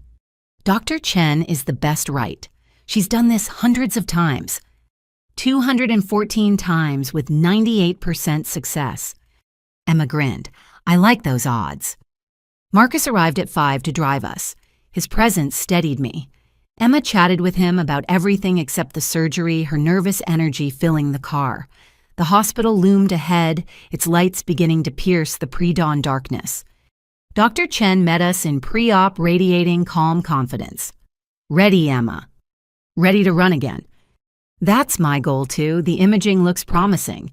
Your spine hasn't deteriorated as much as we feared. I'm optimistic." They wheeled Emma away at 7:15. Her last words, "See you on the other side, Mom, walking." The surgery was scheduled for 8 hours. 8 hours of cutting, adjusting, fusing, praying. Marcus led me to the family waiting room where Sandra and several co-workers had already gathered. Word had spread. The room filled steadily with people who'd become our chosen family. By 9, news crews had assembled outside. Emma's story had captured hearts nationwide. The hospital's PR director asked if I wanted to make a statement. I declined. This wasn't a media moment. This was life or death. 10 o'clock brought unexpected visitors. Patricia arrived with Lauren and her 3 children. Lauren looked haggard, her designer clothes replaced by simple jeans and a sweater. Our eyes met across the room. "The kids wanted to pray for Emma," she said quietly. I nodded, unable to speak. Her youngest 6-year-old Sophia approached with a handmade card. "For cousin Emma, so she feels better." The card showed stick figures playing soccer. I broke down completely. Lauren sat beside me, our first proximity in weeks without screaming. "I'm sorry," she whispered, "for everything. Brett's mother made me see I chose wrong. We all did. Emma would appreciate you being here." "How do you do it? Stay so calm, so focused?" "I'm terrified, but she needs me strong." "I was always jealous," Lauren admitted. "You were stronger, braver. You stood up to them. I just took their money and looked away." "You were surviving too, just differently." "No, I was complicit, and now my kids are paying for it." We sat in silence, sisters, again in the most fragile way. 11:30. No updates. Dr. Chen had warned the procedure was complex, but surely someone should have news by now, I paced, prayed, bargained with any deity listening. 12:15. A nurse appeared. "Mrs. Thompson, Dr. Chen asked me to update you. Everything's proceeding well. Emma's doing great, about halfway through." The room collectively exhaled. 1 o'clock brought another surprise. A woman I didn't recognize entered hesitantly, mid-40s, professionally dressed, nervous. "Ms. Thompson, I'm Rebecca Martinez. I lived in one of your father's buildings 5 years ago. My son developed severe asthma from the mold. He nearly died." My stomach clenched. "I'm so sorry." "No, I came to thank you, and to pray for Emma. Your courage in exposing them. It matters. My son's healthy now because we got out, but I always wondered how many others suffered." She wasn't alone. Throughout the afternoon, former tenants arrived. Some I'd met during my investigation, others complete strangers, all united by gratitude and concern for Emma. The waiting room became a testament to how many lives my parents' greed had touched. 2:45. Marcus squeezed my hand. "She's strong. She's going to be fine." "What if—" "No what ifs. Only when. When she walks. When she runs. When she dances at her wedding." 3:30. Another update. "Still going well. Dr. Chen is pleased with progress. Maybe 2 more hours." Lauren's children were restless. She'd brought coloring books, but 8 hours was eternity for kids.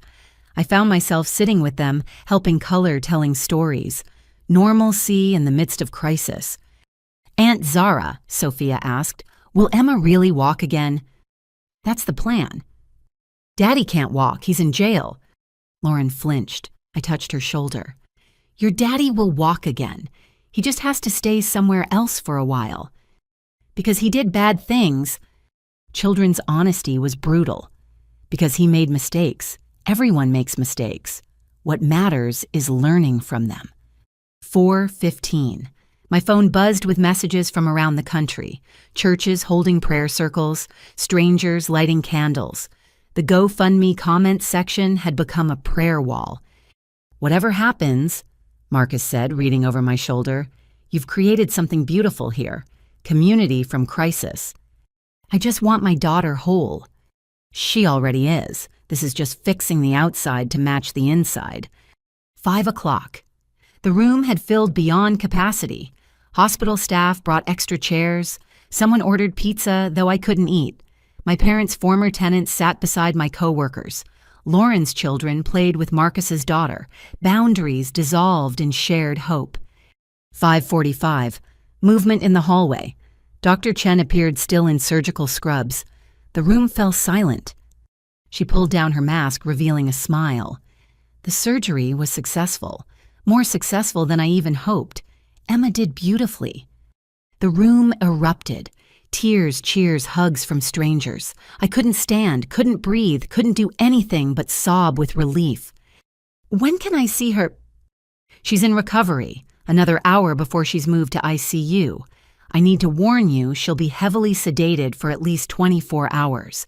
The next few days are critical, but the hardest part is over." Will she walk?" Dr. Chen sat beside me. I repaired 3 herniated discs and fused 2 vertebrae. The spinal cord showed minimal permanent damage.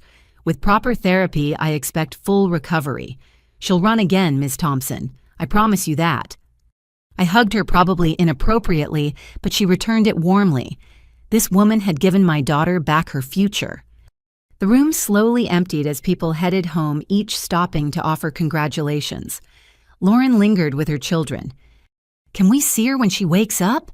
she asked hesitantly. "She'd like that." "I'll explain to the kids about everything, age appropriately. They should know their cousin is a hero." After they left, only Marcus remained. We sat in comfortable silence, exhaustion hitting like a wave. "You did it," he said finally. "Everything you sacrificed, everything you endured, it led to this moment." She did it. Emma's courage started everything. Apple doesn't fall far from the tree.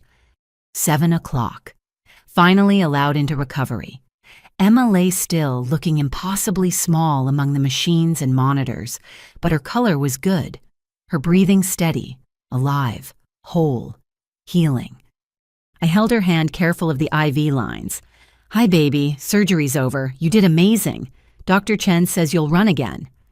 No response, but I felt the slightest pressure from her fingers. Or maybe I imagined it.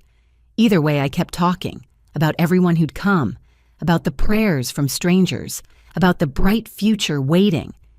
A nurse brought a chair. "You should rest. It's going to be a long few days." But I couldn't sleep. I watched my daughter breathe, counted each rise and fall, memorized her peaceful face. The worst was over. But recovery would bring new challenges.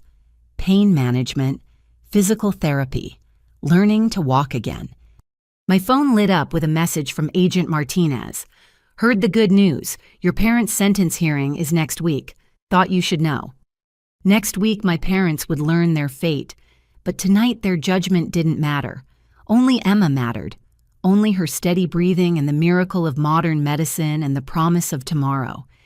I thought about the journey that had brought us here, from that first devastating diagnosis to this moment of cautious hope.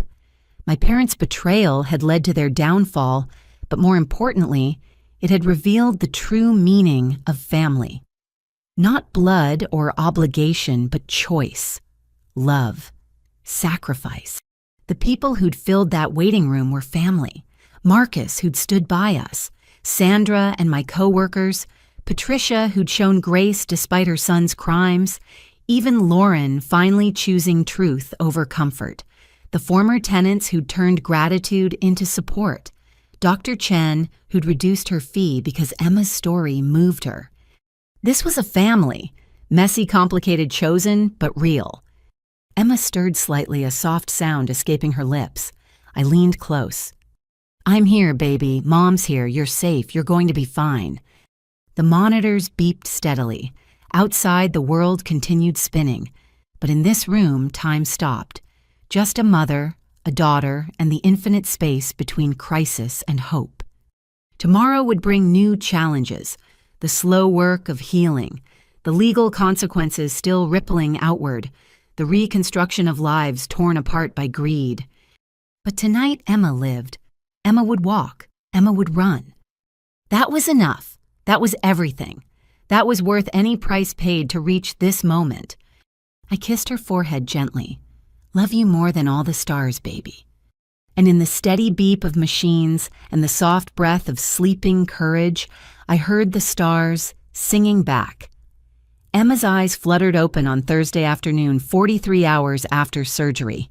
I'd barely left her side, dozing in the chair, living on coffee and hope. Her first word was a whispered, "Mom." "I'm here, baby. You're okay. Surgery's over." Did it work? Her voice was raspy, weak, but unmistakably Emma. "Dr. Chen says perfectly. You'll walk again, run again, everything." Tears slipped down her cheeks. "I can't feel my legs." "That's the medication. It's normal. They're keeping you numb while you heal." Dr. Chen arrived within minutes, having been alerted by the nurses. She ran through basic tests, checking reflexes and responses. Emma answered questions slowly but accurately. No cognitive impairment from the long surgery. "You're my star patient," Dr. Chen told her. "Everything looks perfect. Now the real work begins." Physical therapy. "Eventually. First we heal. Your body's been through trauma. We'll start moving in a few days. Small steps." "But I will walk." "You'll do more than walk, I promise." After Dr. Chen left, Emma dozed again. I finally felt safe enough to check my phone. Hundreds of messages. The GoFundMe had continued growing, now over 150,000. People wanted updates on Emma. I posted a simple message: "Surgery successful. Emma's awake and fighting. Thank you for every prayer, every donation, every kind word. You've given her back her future." Within minutes, thousands of likes and comments flooded in. The world was celebrating with us. Friday brought Emma's first real conversations.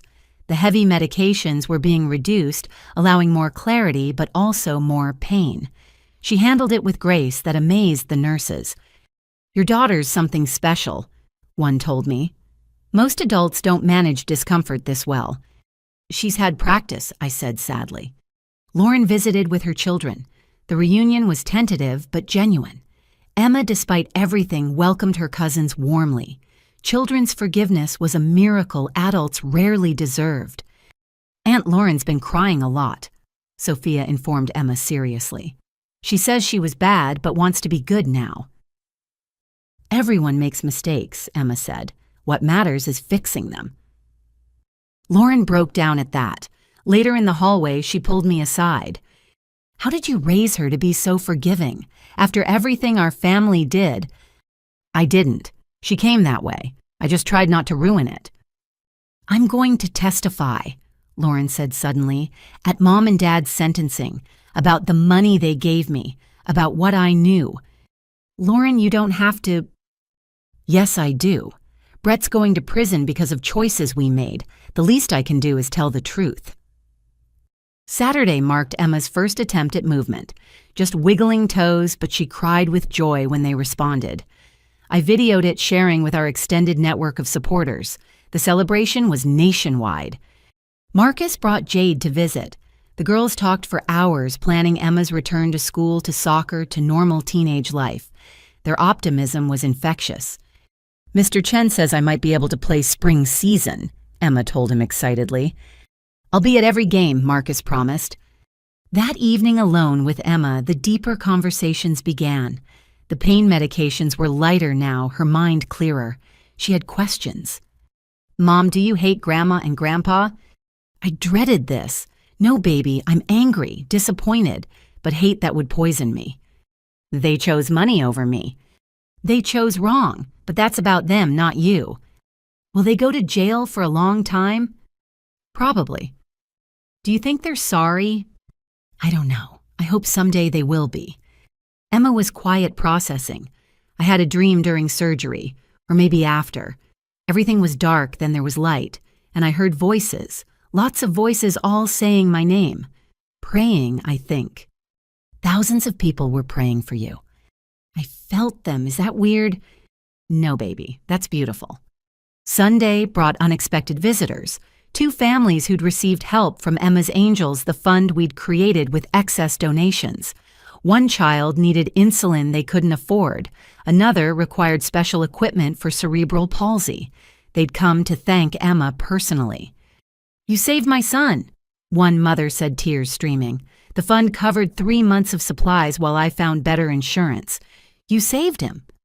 Emma glowed. Despite her own pain, her joy in helping others was pure. This was her legacy already at 14, not just surviving, but lifting others with her. Monday was hard. The pain increased as they reduced medications further.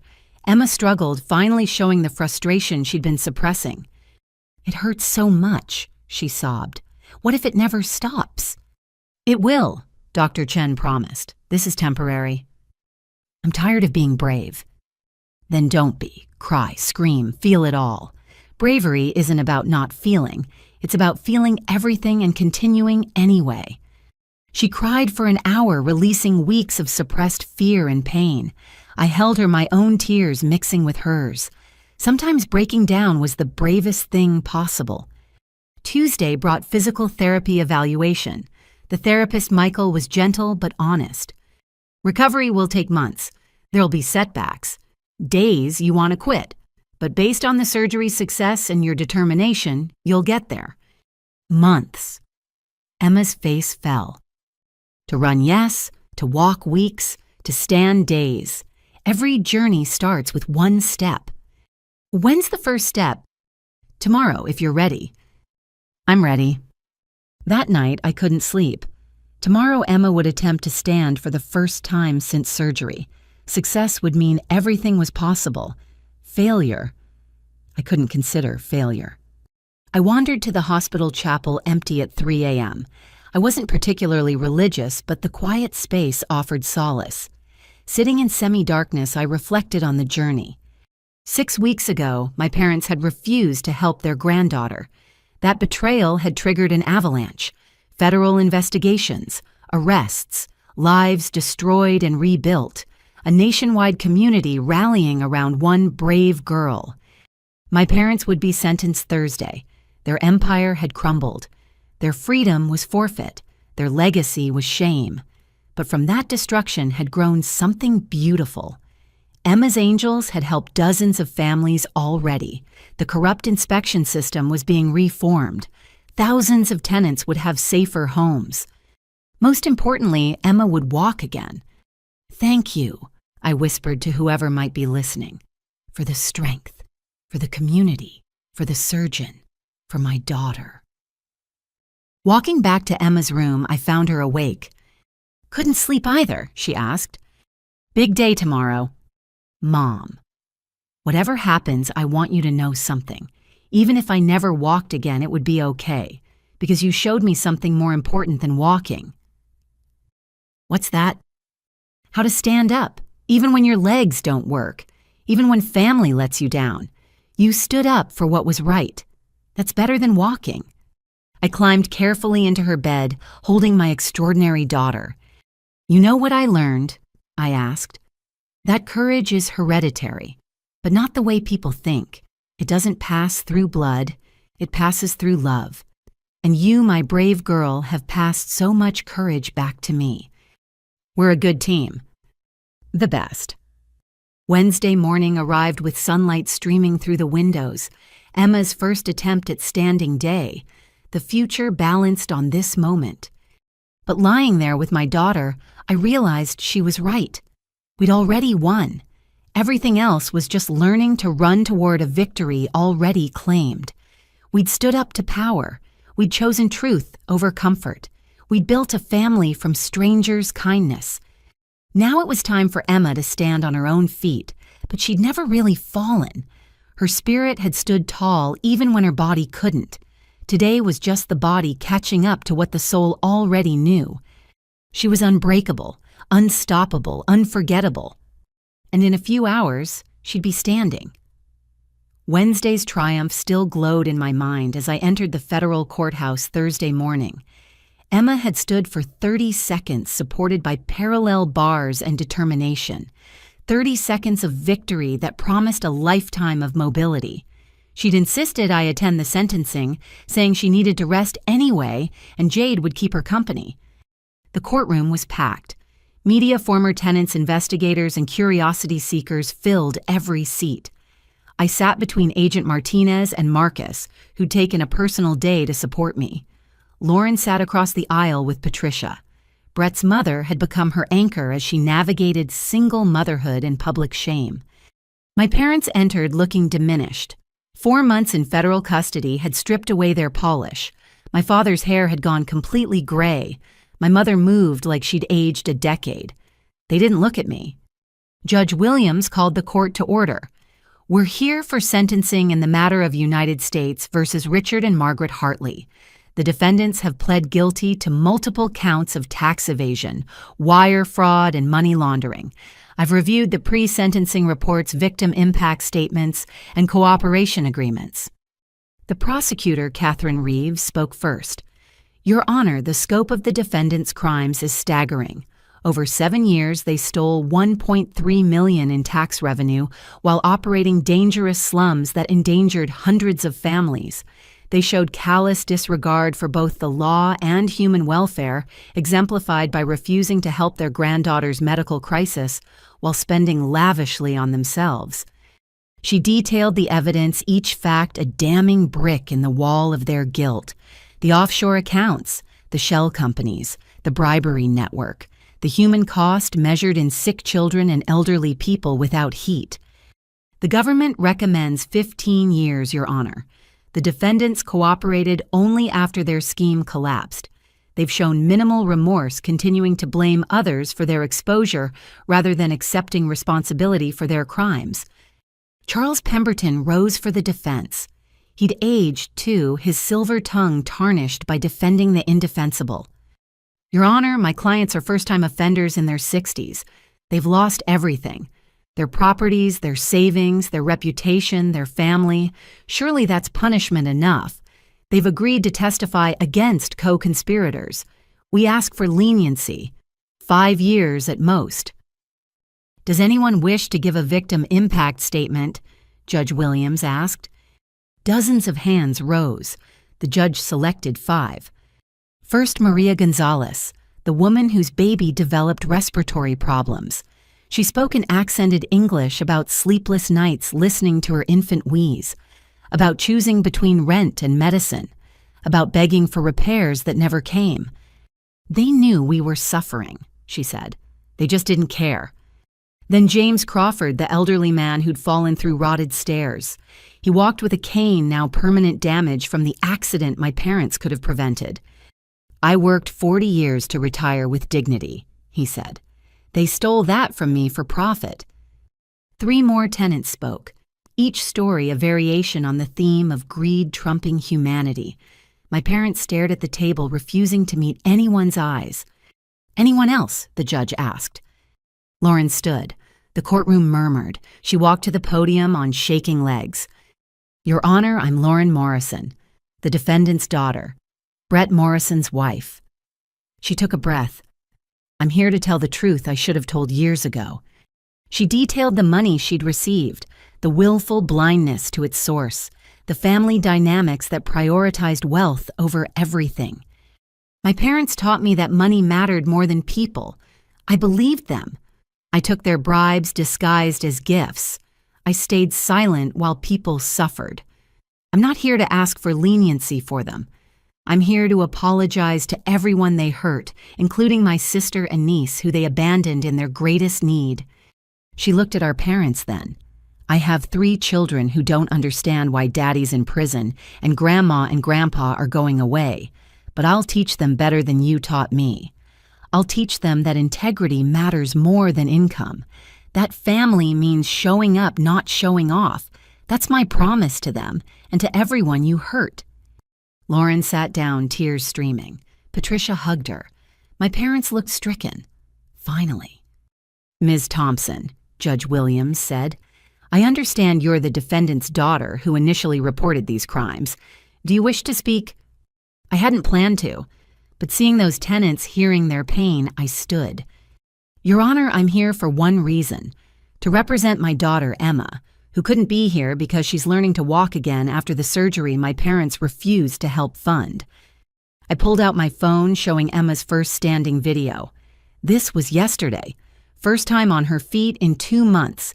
She wanted me to tell the court she forgives her grandparents, not for their sake, but for hers. She says holding on to anger would slow her recovery. I looked at my parents. My mother was crying silently. My father's jaw worked like he was fighting words. I reported their crimes because people were suffering, but also because I was desperate. My child faced paralysis while they vacationed. That desperation revealed their empire of fraud. I'm not proud of how this started, but I'm grateful for how it's ending. Dozens of families have safer homes. Emma will walk again. Other children are getting help through the fund created from donations. I paused, choosing words carefully. My parents taught me about consequences. They were right. Every choice has consequences. Their choice to value money over family led here. My choice to fight for my daughter led to justice. Emma's choice to forgive leads to her freedom from bitterness. I hope someday my parents learn that lesson, that the only wealth worth having is love freely given. I sat down. The courtroom was silent except for muffled sobs. Even Judge Williams seemed affected. Mr. and Mrs. Hartley, do you wish to speak before sentencing? My father stood slowly. Your Honor, He stopped looking at my mother. She nodded. He continued. We destroyed our family for money. We see that now. Too late, but we see it. Our granddaughter needed us, and we counted coins instead. Our tenants needed us, and we counted profits instead. We've lost everything that matters. Prison seems almost redundant. He turned to me. Azaria, I know you can't forgive us, but please tell Emma, tell her we're sorry. Tell her we finally understand what wealth really means, and we're bankrupt. He sat down heavily. My mother didn't speak, just wept. Judge Williams reviewed his notes. This case represents a fundamental betrayal of social responsibility. The defendants had every advantage, education, resources, opportunity. They used those advantages to exploit vulnerable people while enriching themselves. The fact that they would deny medical help to their grandchild while living luxuriously speaks to a moral poverty no amount of money could cure. He looked at my parents sternly. However, I also note the profound consequences already suffered, the complete loss of financial assets, social standing, and family relationships. The defendant's cooperation, however belated, has led to additional arrests and ongoing reforms. Their guilty pleas spare victims the trauma of trial. Richard Hartley. I sentence you to 12 years in federal prison. Margaret Hartley, considering your lesser role in the business operations, I sentence you to 8 years in federal prison. You'll serve your time in separate facilities.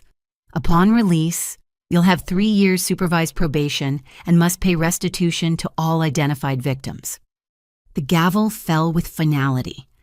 My mother looked at me one last time before the marshals led them away. Her lips moved. I'm sorry. Too late, but maybe finally sincere? Outside the courthouse, media swarmed. I gave a brief statement focusing on Emma's recovery and the ongoing fund for children in need. Lauren stood beside me, our family's fracture displayed publicly, but beginning to heal. How's Emma doing? A reporter asked. I smiled genuine for the first time in months. She stood yesterday, she'll walk tomorrow, she'll run next month, that's all that matters. Back at the hospital, Emma was attempting her first steps with a walker. I arrived just as she managed 3 shuffling movements forward. "Mom, look, I'm walking." I dropped everything to embrace her. "I see, baby. You're amazing." "How was court?" "Your grandparents are going to prison. Grandpa for 12 years, Grandma for 8. Emma's face fell slightly. "That's a long time." "Yes." "Did they say anything?" "They said they're sorry. They said they finally understand what's important." "Do you believe them?" "I think losing everything taught them what we always knew, that love is the only real wealth." Emma nodded solemnly. "Maybe when they get out, they'll be better grandparents to Lauren's kids." My 14-year-old daughter still finding hope for people who'd failed her, still believing in redemption. "Mom," she said, adjusting her grip on the walker, "watch this." She took 5 more steps, slow, careful, but steady. Progress measured in inches, but representing miles of possibility. "Know what I'm thinking about while walking?" she asked. "What?" "All those people who helped us. Every donation, every prayer, every kind word. I'm walking on their love." I helped her back to bed, exhausted but triumphant. She was right. She wasn't just walking on healing bones and surgical skill. She was walking on the foundation built by thousands of strangers who'd chosen compassion over indifference. My parents would serve their time. The investigation would continue expanding. Lives would be rebuilt or remain broken. But in this room, my daughter was learning to walk again. And with each step, she was teaching the world that the only verdict that truly mattered was the one we passed on ourselves. The choice to stand, to fight, to forgive, to grow. Today's verdict was justice. Emma's verdict was grace. Both were necessary. Both were earned. Both would echo forward into whatever tomorrow brought. The news came on a rainy Tuesday 6 months after my parents' sentencing. I was helping Emma with physical therapy in our living room, her movements now fluid and confident when Agent Martinez called. "Azaria, I have news. The full investigation has concluded. We've secured convictions for 43 individuals across 5 states. The recovered assets and penalties total $18.7 million. I sat down hard. $18 million. Your initial report started the largest property fraud investigation in federal history. The IRS Whistleblower Award has been calculated. You'll receive 15% of the amount directly attributable to your information. That's $2.3 million. The phone nearly slipped from numb fingers. $2.3 million. From desperation to save Emma, I'd accidentally become wealthy. There's more, Agent Martinez continued. The Victims Restitution Fund will distribute another $4 million to affected tenants. Every family your parents hurt will receive compensation. After hanging up, I watched Emma practicing soccer moves in our small backyard. 6 months post-surgery, she moved like she'd never been injured. The medical bills were paid. The follow-up care covered. But $2 million. That was generational wealth. The kind my parents had hoarded while others suffered. "Everything okay, Mom?" Emma called, noticing my expression. "Just processing some news. Come inside. We need to talk." I explained the settlement, watching her eyes widen at the number. My 14-year-old daughter, wise beyond her years, sat quietly for several minutes. "That's a lot of money," she finally said. "More than we'll ever need." "So what do we do with it?" "What do you think we should do?" Emma smiled. "Help people, like all those strangers helped us." That evening, Marcus joined us for our regular dinner. He'd become such a constant presence that his absence would have felt wrong. As Emma cleared dishes, insisting she could manage alone, he studied me. "You've got that look, the one from right before you took down a crime ring." "The IRS settlement came through, $2.3 million. He whistled low. "That's life-changing money." "I don't want it to change us. Emma's already talking about expanding the Angels Fund. But I want to be smart. Set aside enough for her college for security, then use the rest for good. You could buy a mansion, travel the world, live like my parents." I shook my head. "Never." Over the following weeks, I assembled a team: financial advisors, lawyers, nonprofit specialists. Emma participated in every meeting, learning about sustainable giving and financial responsibility. We structured everything carefully. First, a trust for Emma's education and future medical needs, $500,000 conservatively invested. Then establishment of the Emma's Angels Foundation as an official nonprofit. The remaining $1.8 million as the seed fund with a sustainable model for growth. The foundation's mission: medical assistance for children whose families couldn't afford care. Priority given to those betrayed or abandoned by family like Emma had been. Lauren, now working as a receptionist and rebuilding her life, asked to volunteer. "I need to give back," she said, "to make amends." I made her foundation secretary. Redemption required opportunity. The first Angels Gala happened 3 months later. Emma, now walking without any trace of injury, spoke to the packed ballroom. 9 months ago, I thought I'd never walk again. My grandparents had money to help but chose not to. Then thousands of strangers chose differently.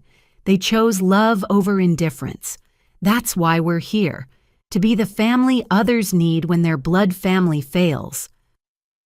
The event raised another $400,000. Local businesses touched by the story pledged ongoing support. What started as desperation had become a movement. My parents wrote from prison, separate letters but similar themes. They'd watch news coverage of the gala from their cells. My father's handwriting, once bold and commanding, now wavered. "I see what you've built from what we destroyed. Your mother and I discuss it during our weekly calls. How we had millions but were poor. How you had nothing but were rich. We were fools, Azaria.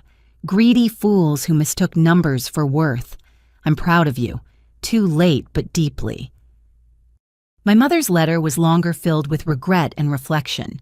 She'd started teaching literacy to fellow inmates finding purpose in service for the first time. She asked for photos of Emma, promising not to contact her directly until invited. I sent the photos. Not forgiveness exactly, but acknowledgement of their humanity. Emma's first soccer game back was scheduled for a crisp October Saturday. She'd worked relentlessly, pushing through pain and frustration to rebuild her athletic skills. The morning of the game, she was nervous. What if I'm not as good as before? What if you're better? You've learned to fight through impossible things.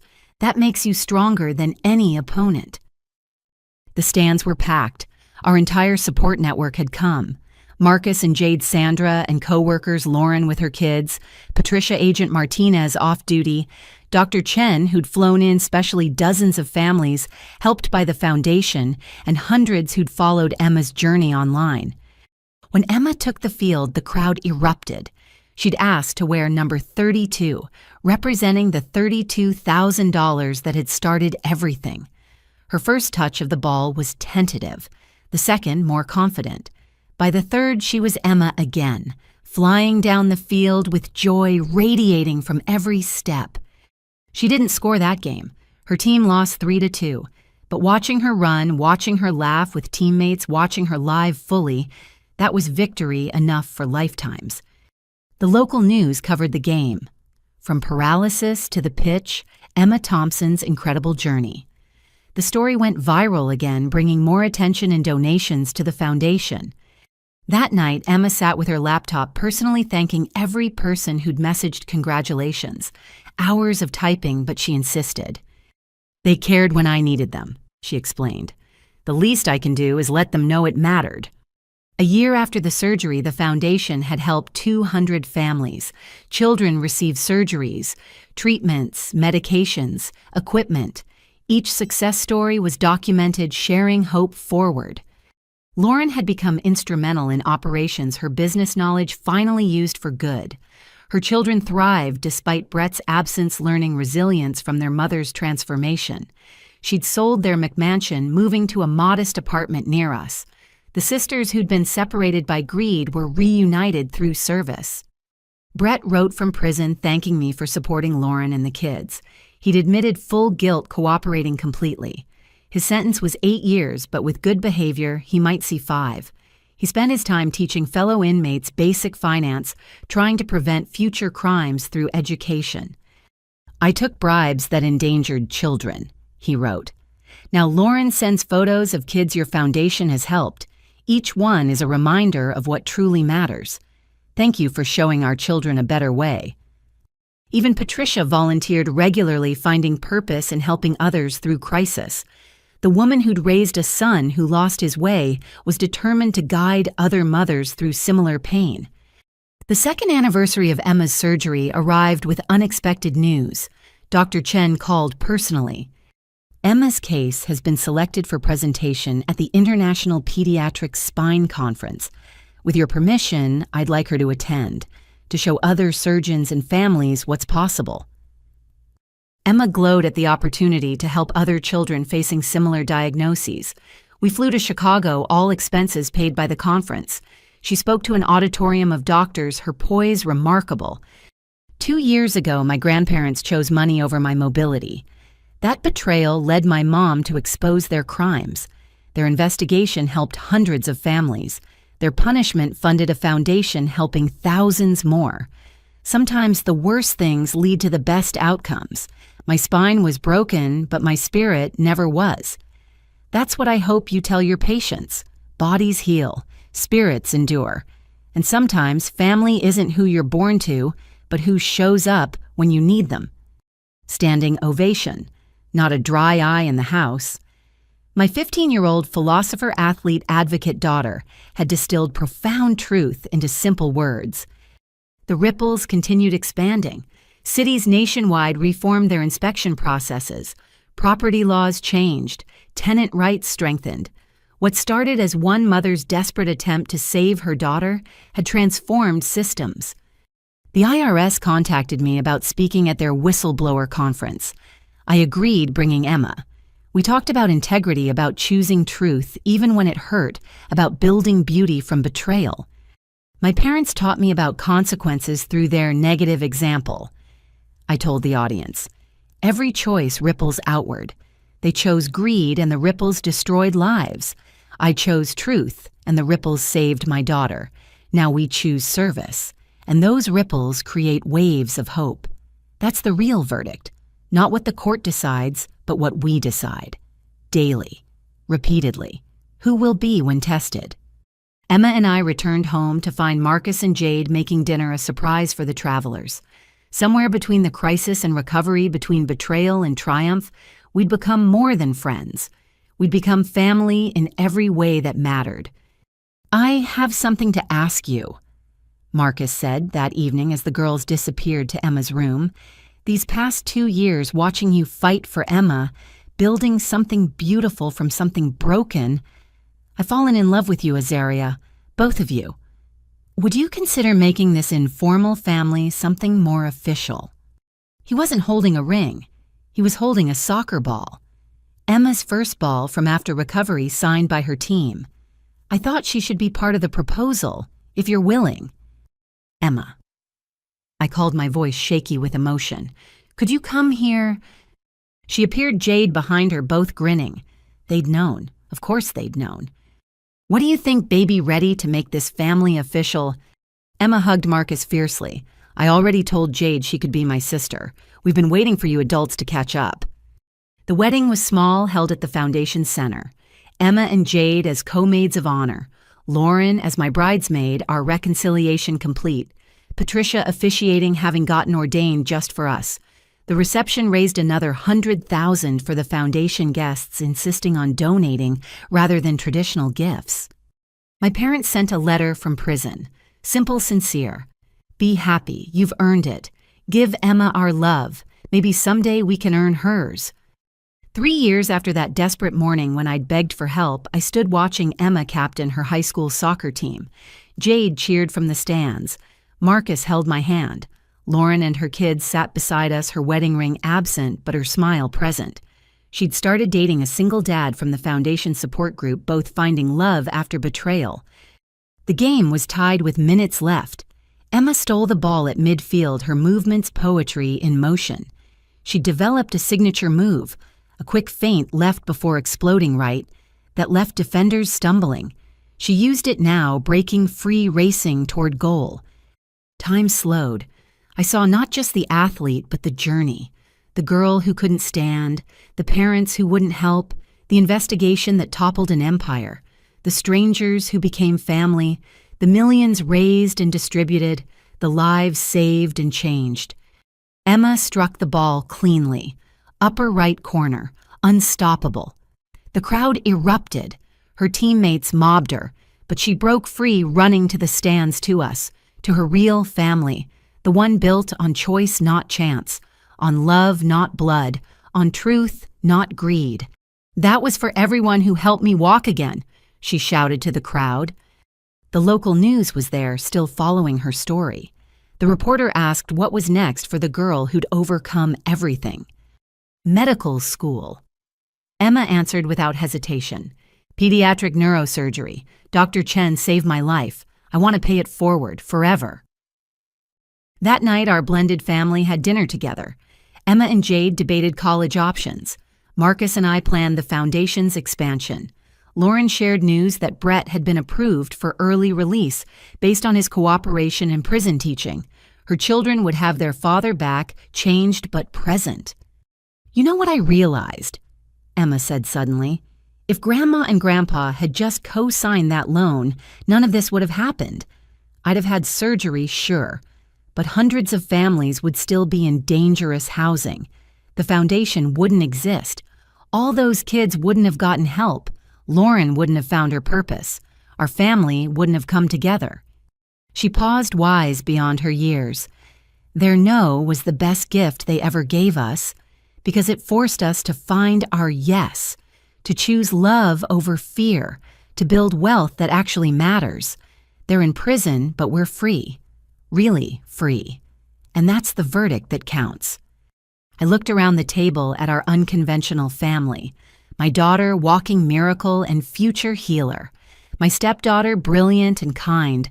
My husband, steady and true. My sister, redeemed and rebuilding. Extended family of choice filling every seat. This was wealth. This was justice. This was the verdict we'd written with every choice to help, rather than hoard to lift, rather than crush to love, rather than abandon. My parents had taught me about consequences, just not the way they'd intended. They'd shown me that greed was poverty, that betrayal was bankruptcy, that choosing money over family was the poorest investment possible. But from their poverty, we'd built riches. From their betrayal, we'd built bonds. From their choice, we'd built chances for others. The verdict was in, had been for years, written not in legal documents but in lives transformed, not in prison sentences but in freedoms granted, not in what was taken but in what was given. Love won. Love always won, even when it looked like losing first. Especially then. 5 years had passed since Emma's surgery when the letter arrived. The return address made my hands tremble. FCI Coleman Medium, where my father was serving his sentence. But the handwriting wasn't his. Mrs. Thompson, you don't know me, but I know your story. Your father has been teaching financial literacy here for 3 years. He told us about his crimes, about choosing money over his granddaughter. He uses his story as a warning. I'm getting out next month, and because of him, I won't make the same mistakes. I'll put my daughter first. Thank you for starting the chain that led to his teaching. He saved more families from prison than he ever hurt from outside. I read it 3 times, then handed it to Emma. Now 19 and pre-med at Johns Hopkins, she was home for spring break. She'd grown tall and strong, her athletic grace intact, but matured into scholarly purpose. Redemption comes in unexpected ways, she said simply. That afternoon, my mother called. She'd been released 2 months early for good behavior and exemplary prison service. Her voice, once sharp with judgment, now carried humility. I know I have no right to ask, but I'm hosting a support group for women whose greed cost them their families. I wondered, would you consider speaking about forgiveness, about rebuilding? I'll think about it, I said, surprising myself. Emma overheard. You should go. Full circle, Mom. 2 weeks later, I stood before 15 women in a community center basement. My mother sat in the back, smaller than I remembered, her designer clothes replaced by simple cotton. She'd aged significantly, but her eyes held something new, genuine remorse. I lost my daughter and granddaughter because I valued wealth over worth. I began. But my daughter taught me that redemption isn't earned. It's chosen. By the person hurt as a gift. And sometimes by the person who caused hurt as a commitment to change. I told our story fully. The medical crisis, the rejection, the investigation, the consequences, but also the aftermath. The foundation, the families, helped the love built from loss. The women listened intently, some crying, all seeing their own failures reflected. My daughter forgave her grandparents not for their sake, but for hers. I concluded. She refused to let their choices define her life. That's the power you're seeking, not to erase the past, but to write a different future. Afterward, my mother approached hesitantly. "Thank you for coming. I know it cost you." "Emma wants to see you," I said, watching her face crumble with hope. "She's graduating next month. You can come. Dad, too, if he gets a furlough." "Azaria," she started, then stopped, overwhelmed. "Don't thank me. Thank Emma. She's the one choosing Grace." Emma's graduation from Johns Hopkins was a testament to triumph. She'd finished in 3 years, eager to begin medical school. The ceremony fell on a perfect May day, the kind that made everything seem possible. My father had been granted a 24-hour furlough, his first time outside prison walls in 5 years. He looked older, grayer, but somehow younger too. The arrogance had been replaced by something softer. He wept when he saw Emma in her cap and gown. "I don't deserve this," he said. "No," Emma agreed gently, "but grace isn't about deserving." Marcus and I watched our blended family navigate this careful reunion. Jade, now Emma's devoted sister, protective and watchful. Lauren's children, teenagers, now curious about grandparents they barely remembered. Lauren herself, successful in running a nonprofit supporting prisoners' families, understanding better than most the complexity of reunion. "You did this," Marcus whispered to me as Emma walked across the stage. "You broke the cycle." "She did this," I corrected. "I just refused to let it break her." Emma had been selected as a speaker, her journey from paralysis to pre-med resonating with administrators. She stood at the podium, poised and powerful. 5 years ago, I couldn't walk. My grandparents, who had millions, refused to help with my surgery. That rejection felt like death. But sometimes what feels like an ending is actually a beginning. Their no forced my mother to find her yes. Her courage exposed corruption, helped thousands, and taught me that the worst betrayals can birth the best purposes. She looked directly at my parents.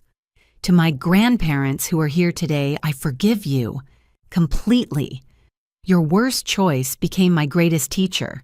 You taught me what not to value. More importantly, you taught me what to treasure. Family isn't just blood, it's choice. Love isn't just words, it's actions. Wealth isn't just money, it's impact." The crowd was silent, moved by her grace. She continued, "I'm entering medical school to become a pediatric neurosurgeon. Dr. Sarah Chen saved my mobility. I'll pay that forward forever. But more than surgery, I'll practice the medicine of hope, because I know firsthand that healing happens in more than bodies. It happens in families, in communities, in hearts brave enough to break and rebuild better." Standing ovation. My parents sobbed openly. Even my composed mother abandoned dignity for genuine emotion. After the ceremony, we held a reception at the Foundation Center. 300 children had been helped that year alone. Their photos lined the walls, each representing a family who'd found hope through Emma's angels. My father stood before the display, trembling. "All of this from our failure." "Beauty from ashes," I said, Emma's favorite phrase. "I teach men in prison about financial responsibility," he said quietly. "I use our story as a cautionary tale, how greed cost me everything worth having. Some listen, some change. It's small penance for large sins, but it's what I have to offer." "It matters," Emma said, joining us. Every person you reach, every family that stays together because someone learned from your mistakes, it matters.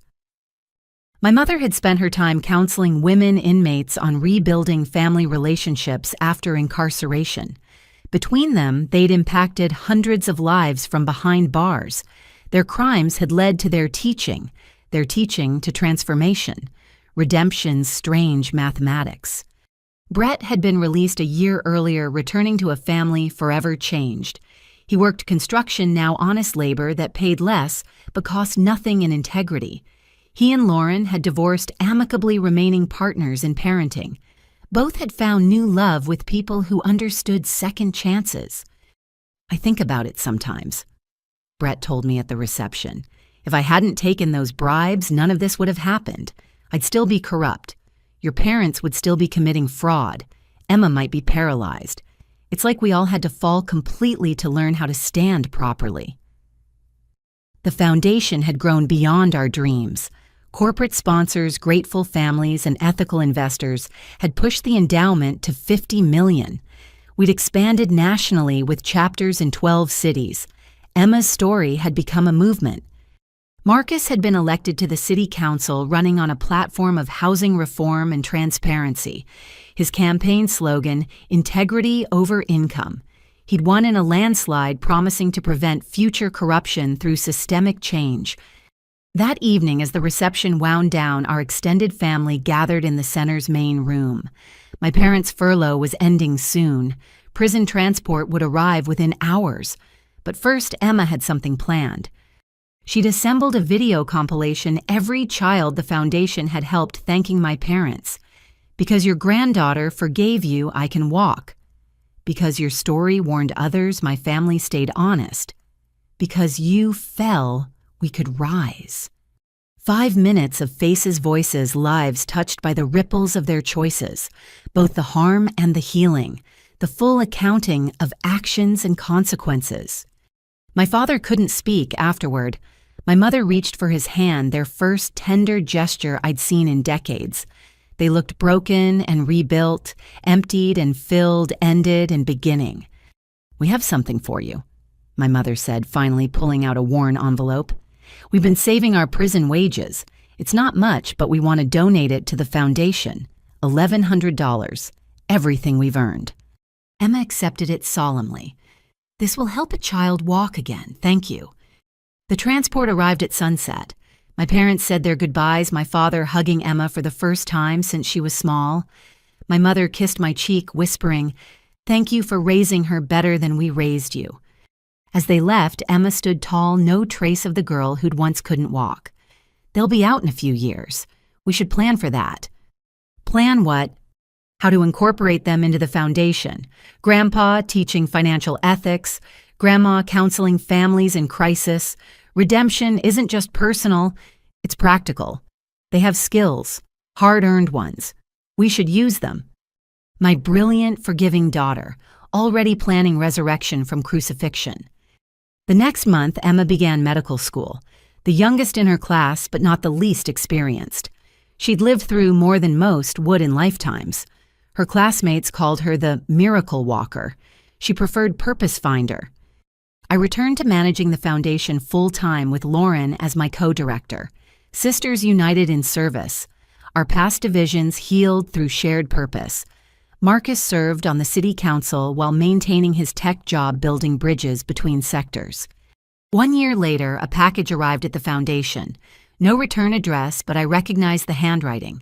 Inside a manuscript, From Greed to Grace, A Father's Journey from Millions to Meaning by Richard Hartley. A note was attached. "I've written our story from my perspective. Every ugly truth, every wrong choice, every consequence. If published, all proceeds go to Emma's angels. Let our shame serve others' salvation. With love and regret, Dad." I read it in one sitting. Brutal honesty filled every page. He'd hidden nothing, excused nothing, minimized nothing. Just truth, consequences, and hard-learned wisdom. It would help others avoid his path. We published it through the foundation. It became a bestseller in the business ethics category. Universities used it in courses. Book clubs discussed it nationwide. My father did interviews from prison, each one emphasizing that wealth without wisdom was poverty, that success without service was failure. Emma called from school excited. Grandpa's book is funding 20 surgeries this month. He's saving kids from prison. Redemption's strange mathematics indeed. My mother was released the following year, having served her full sentence with good behavior. She moved into a small apartment near the foundation, volunteering daily. Her first project, a support program for grandparents estranged from grandchildren due to their own choices. "I'm the cautionary tale and the hope," she explained. "I lost years with Emma because I valued money over her mobility, but she forgave me. That forgiveness is the gift I can offer others, that it's possible, that grace exists, that redemption is real." The program grew quickly, hundreds of broken families seeking restoration. My mother, once so concerned with appearance, now spent her days in honest conversation about failure and forgiveness. She'd found her purpose in her pain. Emma shadowed Dr. Chen during school breaks, preparing for her future specialty. On one visit home, she showed me a letter from a young patient she'd comforted before surgery. "You told me I was brave, but you were braver. You forgave people who hurt you. That's harder than surgery. Thank you for showing me how." "I learned from the best teacher," Emma said, hugging me. "Who?" "You, Mom. You showed me that courage isn't the absence of fear or anger. It's choosing love anyway, choosing to build instead of burn. That's what I want to do with my life, build healing from hurt." As Emma's medical school graduation approached, my father was scheduled for release. 7 years of model behavior teaching and service had earned him supervised freedom. He'd have restrictions monitoring continued service requirements, but he'd be free. "I want to work for the foundation," he wrote. "Not in leadership, I forfeited that right, but in service, teaching financial ethics, warning others, using my shame for their salvation, if you'll have me." The board meeting to discuss it was intense. Some members themselves, victims of housing fraud, struggled with forgiveness. Others saw the powerful testimony possible. Emma attended speaking last. "My grandfather's crimes led to my surgery crisis. His rejection nearly cost me mobility. But his redemption can save others from similar pain. We're not Emma's angels because angels are perfect. We're angels because we lift others from where they've fallen, even when they cause their own fall. Especially then." The vote was unanimous. Conditional employment, supervised service, gradual trust, redemption with verification. My father was released on a Tuesday, thinner, grayer, humbled beyond recognition. His first stop, Emma's apartment near the medical school. His first words, "Thank you for becoming who you are despite who I was." His first action, reporting to the foundation to begin his service. Teaching Wealth versus Worth, a Convict's Guide to Ethical Success. The waiting list filled immediately. Emma graduated medical school with highest honors. Her residency matched Johns Hopkins pediatric neurosurgery, working directly with Dr. Chen. Full circle from patient to healer. My parents attended sitting together, but apart from us initially. By the end, Emma had drawn them into our circle. The family photo showed an unusual group: former inmates, their victims, the children who'd survived their choices, the partners who'd entered afterward. Broken people choosing wholeness. "You know what I love about our family," Emma said at dinner afterward. "We're all redemption stories, every single one. We've all fallen and risen, all betrayed and forgiven, all broken and rebuilt. That's real wealth."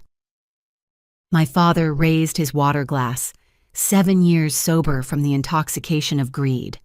To Emma, who taught an old man that the only fortune worth having is forgiveness, and that grace is the only currency that matters. We toasted. Former enemies, now family. Former failures, now servants.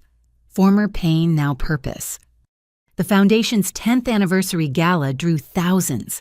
We'd helped 50,000 children nationwide, expanded internationally, created systemic change in housing law inspection processes, financial ethics training. What started as one Mother's desperation had become a movement. Emma gave the keynote, now Dr. Thompson having completed residency in record time. She stood before the crowd, tall and strong, no trace of the girl who'd once faced paralysis. 10 years ago, my spine broke. My grandparents had millions but wouldn't help. That betrayal broke my mother's heart. But from those breaks came breakthrough. Every child helped, every family reunited, every second chance given. It all flows from failure, transformed by forgiveness. She introduced the next speaker, my grandfather Richard Hartley, former millionaire, former inmate, current servant, forever family. My father took the stage, his journey visible in every line of his face. He spoke about greed's cost, redemption's price, grace's value. The audience, many as former victims, listened with the attention of those who understand that anyone can fall, anyone can rise. I spent 7 years in prison paying for my crimes, he concluded. I'll spend the rest of my life grateful for my granddaughter's forgiveness. She gave me what I denied her, help when I didn't deserve it. That's the Foundation's true mission, not just medical assistance, but mercy, not just financial aid, but forgiveness, not just healing bodies, but rebuilding families. The evening raised $12 million, but more importantly, it raised hope. Families estranged by greed found paths to reconciliation. Former inmates found purpose in service. Children found healing and generosity born from pain. Later, as our family cleaned up together, Emma and Jade stacking chairs, Marcus and my father collecting donations, my mother and Lauren organizing paperwork, I watched them work. My parents, once too proud for honest labor, now found joy in simple service. My daughters, biological and chosen, united in purpose. My husband, steadfast through every storm. Mom, Emma called. Stop watching and help, we've got lives to save tomorrow. I joined them laughing. She was right. Tomorrow would bring new crises, new children needing help, new families facing medical bankruptcy, but it would also bring new donors, new volunteers, new chances for redemption. My parents had taught me about consequences through their negative example, but Emma had taught me about grace through her positive choice. Between consequence and grace, we'd built something beautiful, something lasting, something that transformed curse into blessing, betrayal, into bounty rejection, into redemption. The night grew late, but we worked on together. Former fractures now fused stronger than before. A family not despite our failures, but because of what we'd built from them. Proof that the worst breaks can lead to the best breakthroughs. And that sometimes the greatest wealth is discovering you already had everything that mattered. You just had to lose everything that didn't to see it clearly. Redemption's strange mathematics: subtract greed, add grace, multiply mercy, and divide the dividends among all who need them. That was our formula. That was our fortune. That was our family. Forever and always built on the foundation of forgiveness, held together by the angels of mercy, reaching always toward heaven while lifting others from hell. Beauty from ashes, grace from greed, angels from accidents. Emma's angels where broken wings learn to soar. 10 years had passed since the day Emma first walked again. Now at 29, she stood in surgical scrubs preparing for her most challenging case yet, separating conjoined twins whose spines were fused. The lead surgeon, Dr. Sarah Chen, her mentor, and the woman who'd saved her own mobility. Ready, Dr. Thompson. Dr. Chen asked, the torch of leadership clearly passing. Ready to give them what you gave me, a chance at separate full lives. I watched from the observation deck with Marcus, our fingers intertwined.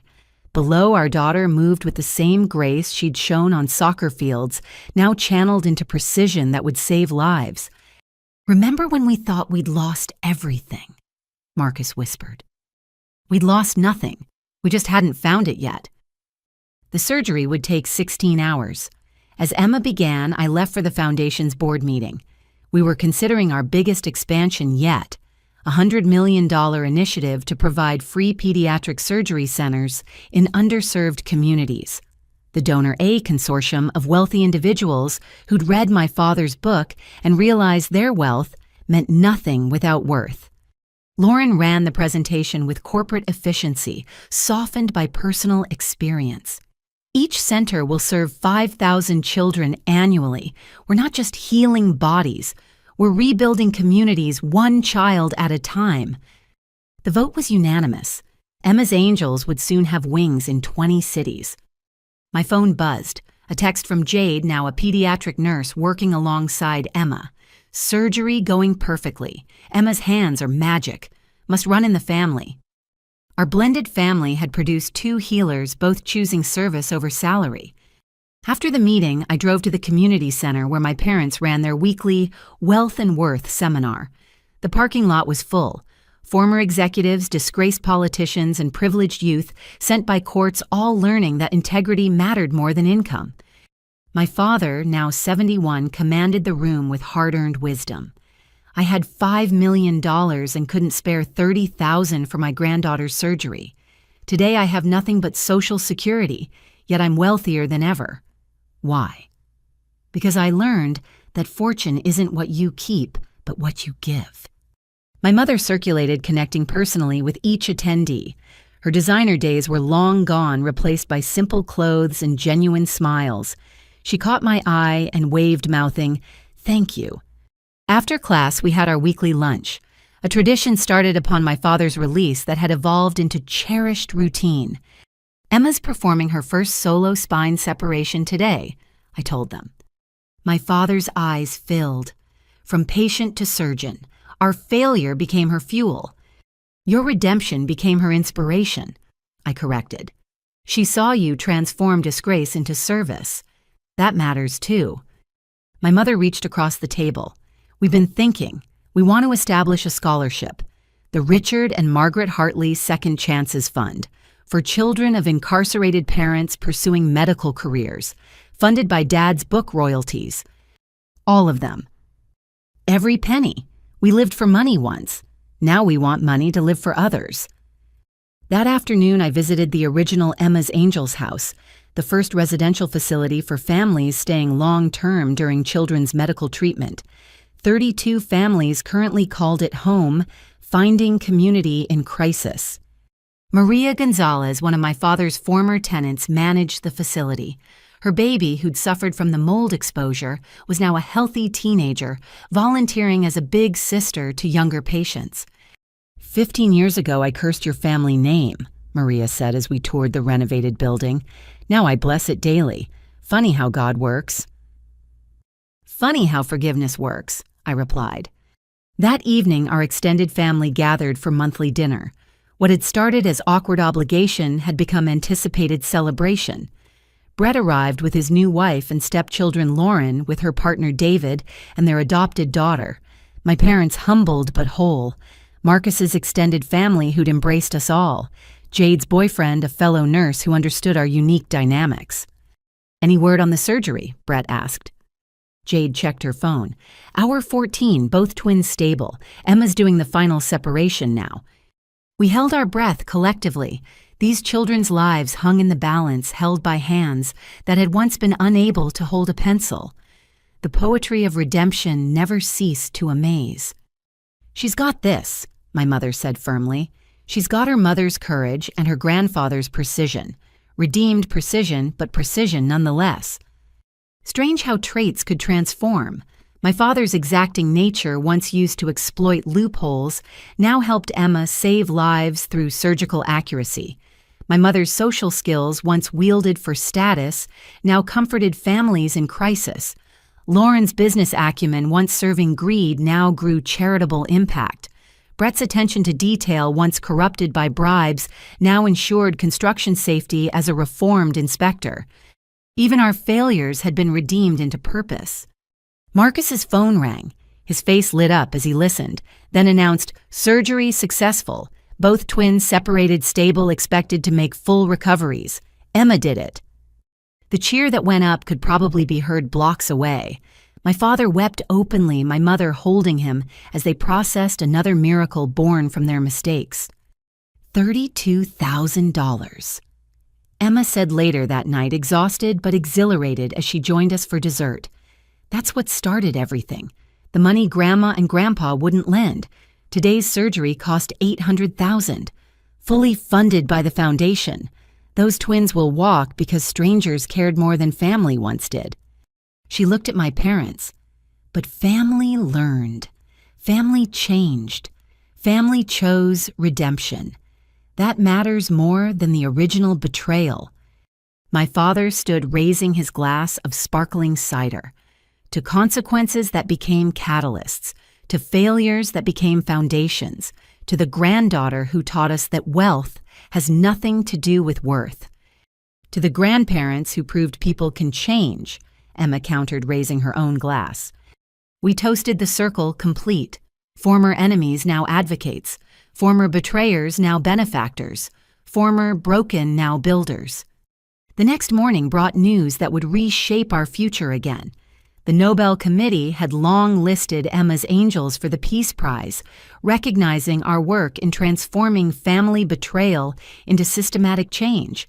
Whether we won mattered less than the platform it provided to share our message globally. A Nobel nomination. My mother gasped when I told her. From our shame. From our salvation, I corrected. The shame was the seed. Everything else was what we chose to grow from it. Emma performed rounds that morning with unusual joy. Each patient represented possibility. One boy paralyzed in an accident heard her story and found hope. An infant with spinal bifida would receive surgery funded by a donor who'd heard my father speak about choosing people over profit. Dr. Thompson, a young resident, asked why pediatric neurosurgery you could make millions in private practice. Emma smiled. I've seen what millions can do when hoarded. I've also seen what happens when talent serves others. I choose the latter. Besides, I am in private practice. My patients just don't get the bills. That philosophy had attracted the best medical talent to our centers. Doctors tired of fighting insurance companies found joy in simply healing. Nurses burned out by bureaucracy rediscovered their calling. Emma's Angels had become a movement of medical professionals choosing purpose over profit. The Foundation's 10th anniversary documentary premiered that week.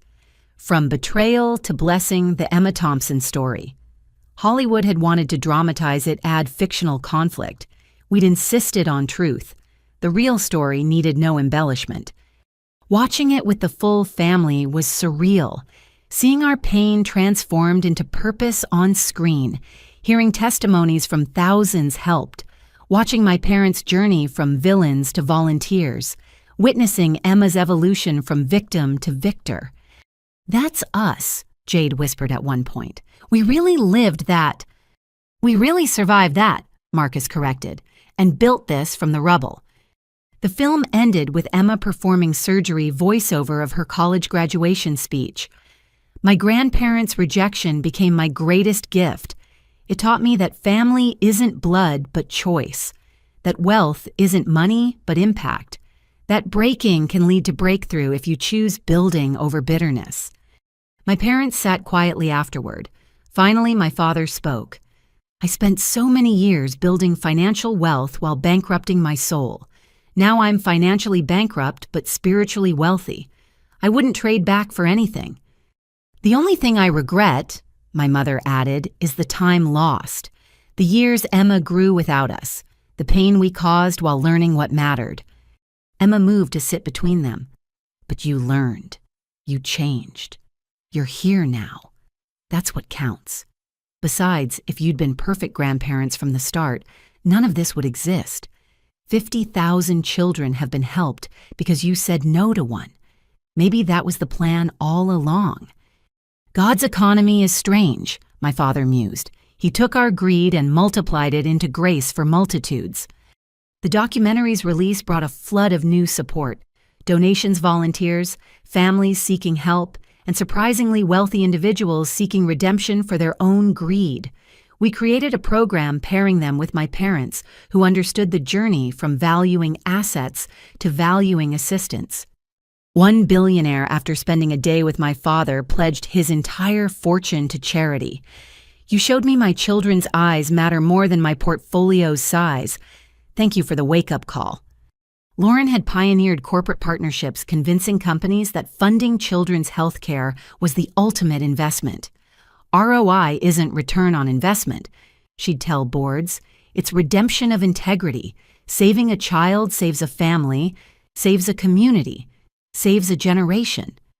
Her presentations, mixing business acumen with personal testimony, had raised hundreds of millions. The sister, once corrupted by easy money, now convinced others to give theirs away. Brett's story resonated with different audiences. Former inmates heard hope in his journey from federal prison to respected safety inspector. Young professionals tempted by corruption saw the cost in his children's tears. His seminars on integrity and infrastructure had reformed building inspection nationwide. I took bribes that could have killed children, he'd begin each talk. Now I ensure no child lives in danger for someone's profit. Every safe home is penance for my past. The ripples kept expanding. Medical schools created ethics courses based on our story. Business programs taught my father's book as a cautionary tale. Social workers used our family's redemption as a template for reconciliation. Emma published her first research paper, Psychosocial Factors in Pediatric Spine Recovery, the role of family reconciliation in healing outcomes. Her data showed something remarkable. Children whose families reconciled during treatment had 30% better outcomes than those remaining estranged. Forgiveness is medicine, she explained to colleagues. Bitterness is poison. We can fix the spine, but if the spirit stays broken, true healing remains incomplete. This led to the Foundation's next Evolution Family Reconciliation Services. Licensed therapists, many with their own redemption stories, helped families bridge chasms created by betrayal. My mother led the program with wisdom earned through pain. I lost years with my granddaughter because I valued money over relationship. She'd tell struggling families, "Don't make my mistake. Whatever the hurt, it's not worth missing their milestones. Pride is a luxury you can't afford when love is the price." 60% of families in the program achieved some level of reconciliation. Not all forgave completely, but most found ways to move forward. Children needed extended family, even imperfect ones willing to change. As Emma approached 30, she faced a decision. Johns Hopkins offered her the chief of pediatric neurosurgery position. Prestigious, lucrative, the pinnacle of medical success. She turned it down. "I want to build something new," she explained over family dinner. "A teaching hospital specifically for children whose families betrayed or abandoned them, where medical excellence meets emotional healing, where no child faces surgery alone because family failed them." My parents exchanged glances. "We've been discussing our estate," my father said. "It's not much, the proceeds from continued book sales and speaking fees, but we want to seed this hospital, the Hartley Center for Healing. Let our name, once synonymous with greed, become known for grace." "How much?" Emma asked.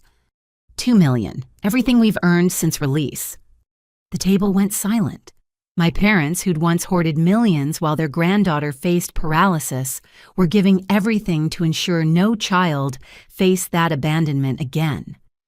"That's perfect," Emma whispered. "Absolutely perfect." Marcus had been quietly working his own redemption project. Using his tech skills, he'd created an app connecting families in medical crisis with resources, volunteers, and funding. Emma's Angels Digital had helped coordinate care for thousands unable to reach physical centers. "Technology serving humanity," he explained to investors. "Not for profit, but for purpose. Every connection made might save a life."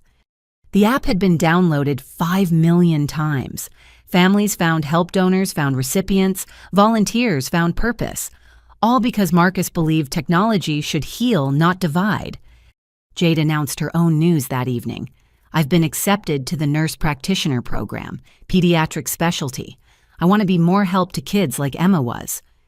Our daughters, biological and chosen, both dedicating their lives to healing. The next generation carrying forward what pain had taught us. "You know what strikes me? Lauren said as dinner wound down. "We're all in service now, every single one of us, from the greediest family in the state to this. How does that happen?" "One choice at a time," Emma answered. "Grandma and Grandpa chose wrong initially. Mom chose to fight. We all chose to forgive. Then we chose to serve. Each choice built on the last until here we are." "The compound interest of kindness," my father added, unable to resist a financial metaphor. "Goodness invested grows exponentially. We're living proof." As the evening ended and family dispersed to their various homes and purposes, Emma lingered. We sat on the porch watching stars appear in the darkening sky. "Mom, do you ever think about what would have happened if they'd just said yes? If they'd co-signed that loan?" "Sometimes.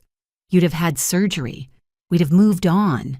But thousands of children would still be suffering. Families would remain broken. The foundation wouldn't exist. Our family would still be fractured by greed instead of fused by grace."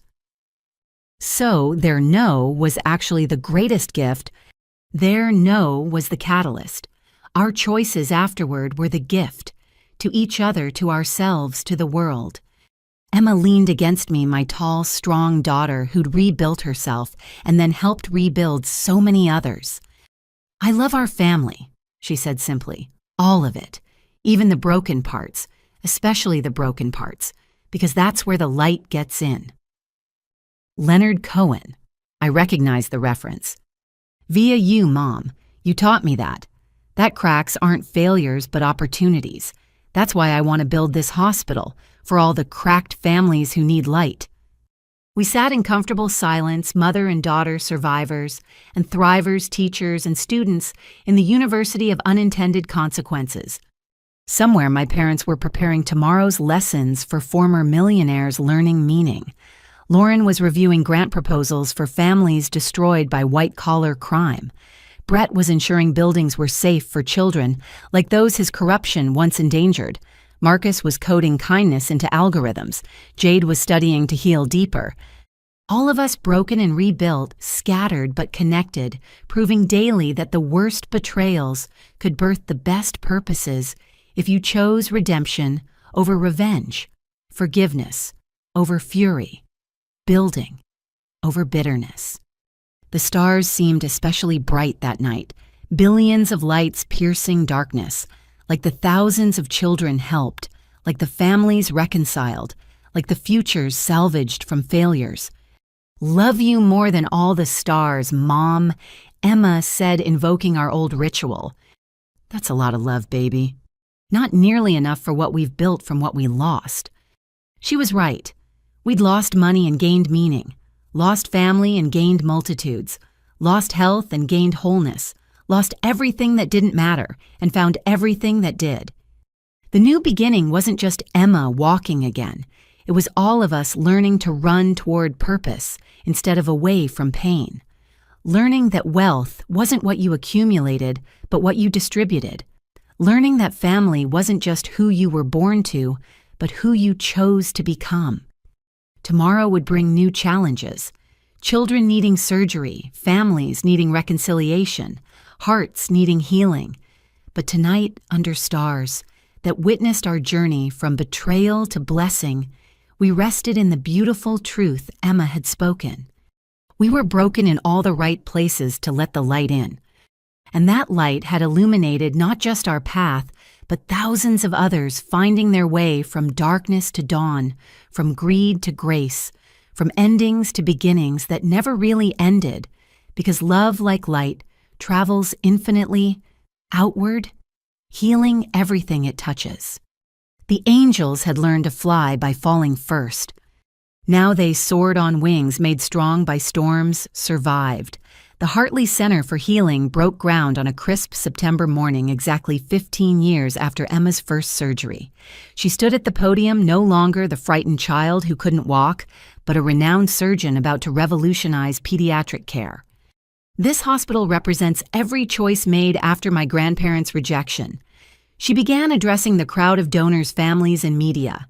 Every dollar donated by strangers when family wouldn't help, every life saved because someone chose compassion over indifference. Today, we ensure no child faces medical crisis alone. My parents, now in their late 70s, sat in the front row. Their journey from federal prison to philanthropy had become legendary in redemption circles. They held hands, tears flowing as Emma continued. To my grandparents, Richard and Margaret Hartley, whose transformed hearts made this possible, your greatest investment wasn't the millions you once hoarded, but the love you learned to give. This center bears your name, not despite your past, but because of what you chose to become. The crowd erupted in applause. My father stood shakily overwhelmed. The man who'd once refused $32,000 for Emma's surgery had given everything to ensure others received care. The mathematics of redemption had balanced his books. Marcus squeezed my hand as we watched our daughter command the stage. 30 years together, had weathered every storm. He'd been my anchor when family failed my partner in building new foundations, my proof that love could be chosen daily and grow stronger for the choosing. After the ceremony, our extended family toured the construction site. The hospital would feature surgical suites, recovery rooms, family apartments, and reconciliation centers. Every detail designed for holistic healing, body, family, and spirit together. "Look at this," Jade said, pointing to architectural plans. "The meditation garden connects the surgical wing to the family counseling center. Symbolic, isn't it? Healing happens in between spaces." She'd become head of pediatric nursing at Johns Hopkins, following Emma's path with her own light. Our daughters had fulfilled the promise of their shared childhood professional partners in healing. Lauren studied the business plan she'd helped develop. Fully funded for 20 years through the endowment. After that, sustainable through our program of grateful families paying forward. No child rejected for inability to pay. Ever. Her transformation from entitled sister to foundation CEO still amazed me. She'd rebuilt her life on service, teaching her children that privilege meant responsibility to lift others. Brett's children had thrived despite his incarceration, learning resilience from their mother's redemption. Brett himself arrived late, coming from a speaking engagement. Now a national advocate for building safety reform, he'd turned his corruption into a crusade for integrity. Every safe home was penance, every prevented tragedy a step toward redemption. "Emma, I have something for you," he said, producing a worn envelope. "Every speaking fee I've earned talking about my crimes, $300,000. For the children's wing. Let my mistakes fund their miracles." The gifts kept coming. Former tenants of my father's slums, many now successful, pledged support. Families helped by the foundation contributed what they could. The prosecutor who'd sent my parents to prison donated, moved by their transformation. Even the judge wrote a check noting that justice and mercy had found balance in our story. Dr. Sarah Chen, now nearing retirement, would serve as the center's advisory chair.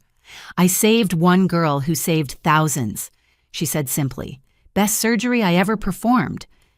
That evening, we held a private family dinner at the original Emma's Angels house. 3 generations gathered around the table, biological and chosen family merged into something stronger than either alone. "I need to share something," Emma announced, glowing with joy beyond the day's achievements. "James and I are expecting. Twins, actually, due in spring." The celebration was instant and overwhelming. Emma pregnant with twins, the same configuration she'd successfully separated. Life's poetry writing itself in parallel lines. My mother reached across the table to grasp Emma's hands. "I promise to be the grandmother these babies deserve, present loving, prioritizing their needs above all else." "We both promise," my father added. "We've learned what matters. Took us too long, cost too much, but we've learned." "I know," Emma said softly. "That's why I want you both in their lives. Children need grandparents who've learned that love matters more than money. You're uniquely qualified to teach that now." The reconciliation was complete. Not just forgiveness, but full restoration. The family shattered by greed had been rebuilt by grace, stronger for having been broken and choosing repair.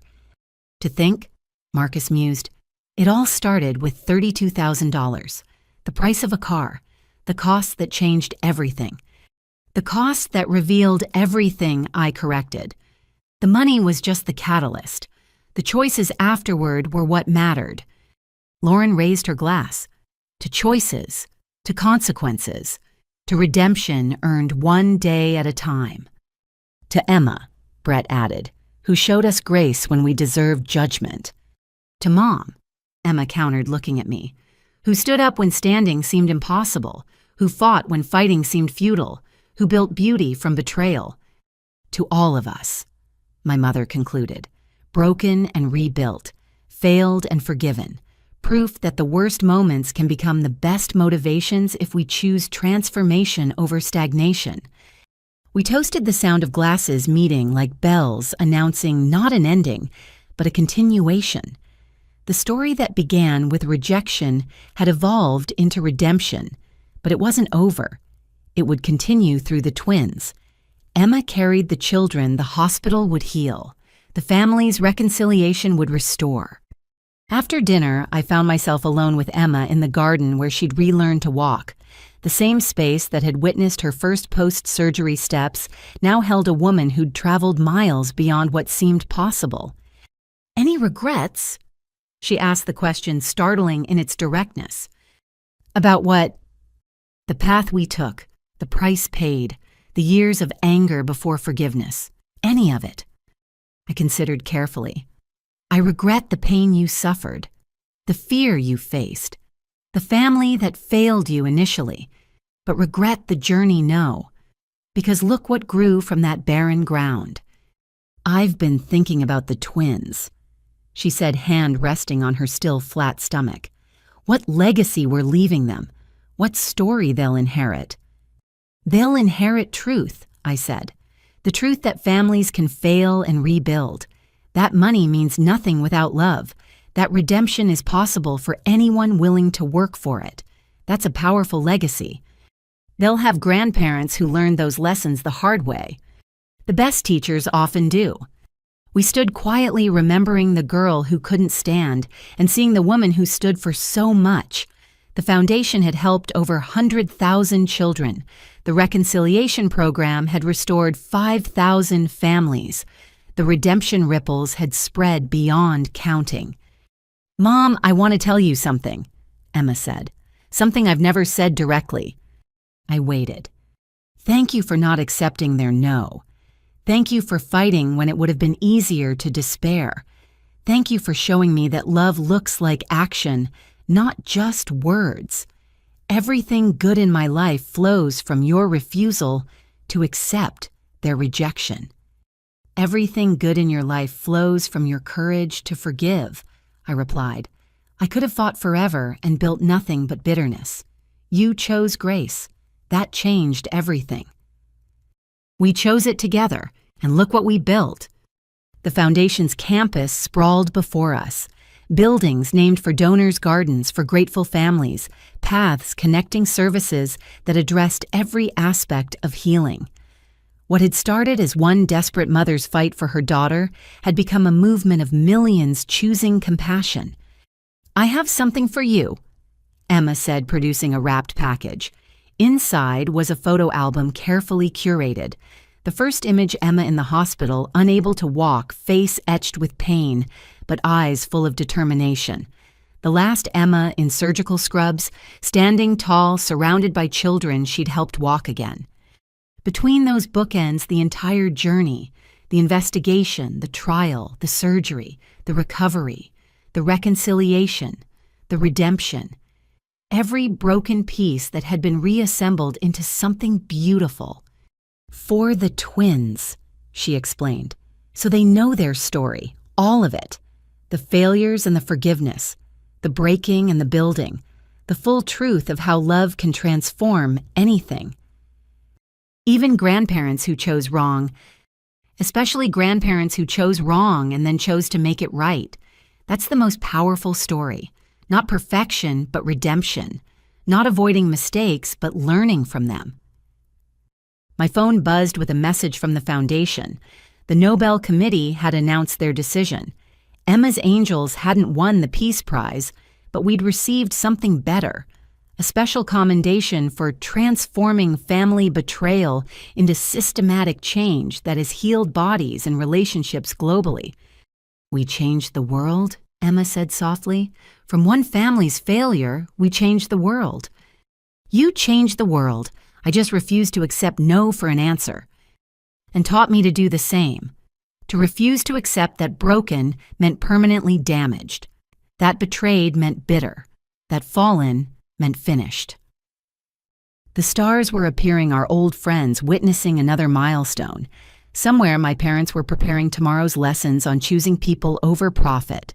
Lauren was reviewing applications for the next round of medical grants. Brett was ensuring another building was safe for families. Marcus was coding compassion into technology. Jade was healing with hands trained by experience. All of us scattered but connected, broken but rebuilt, proof that the worst circumstances could yield the best outcomes if met with courage, grace, and determination to build rather than blame.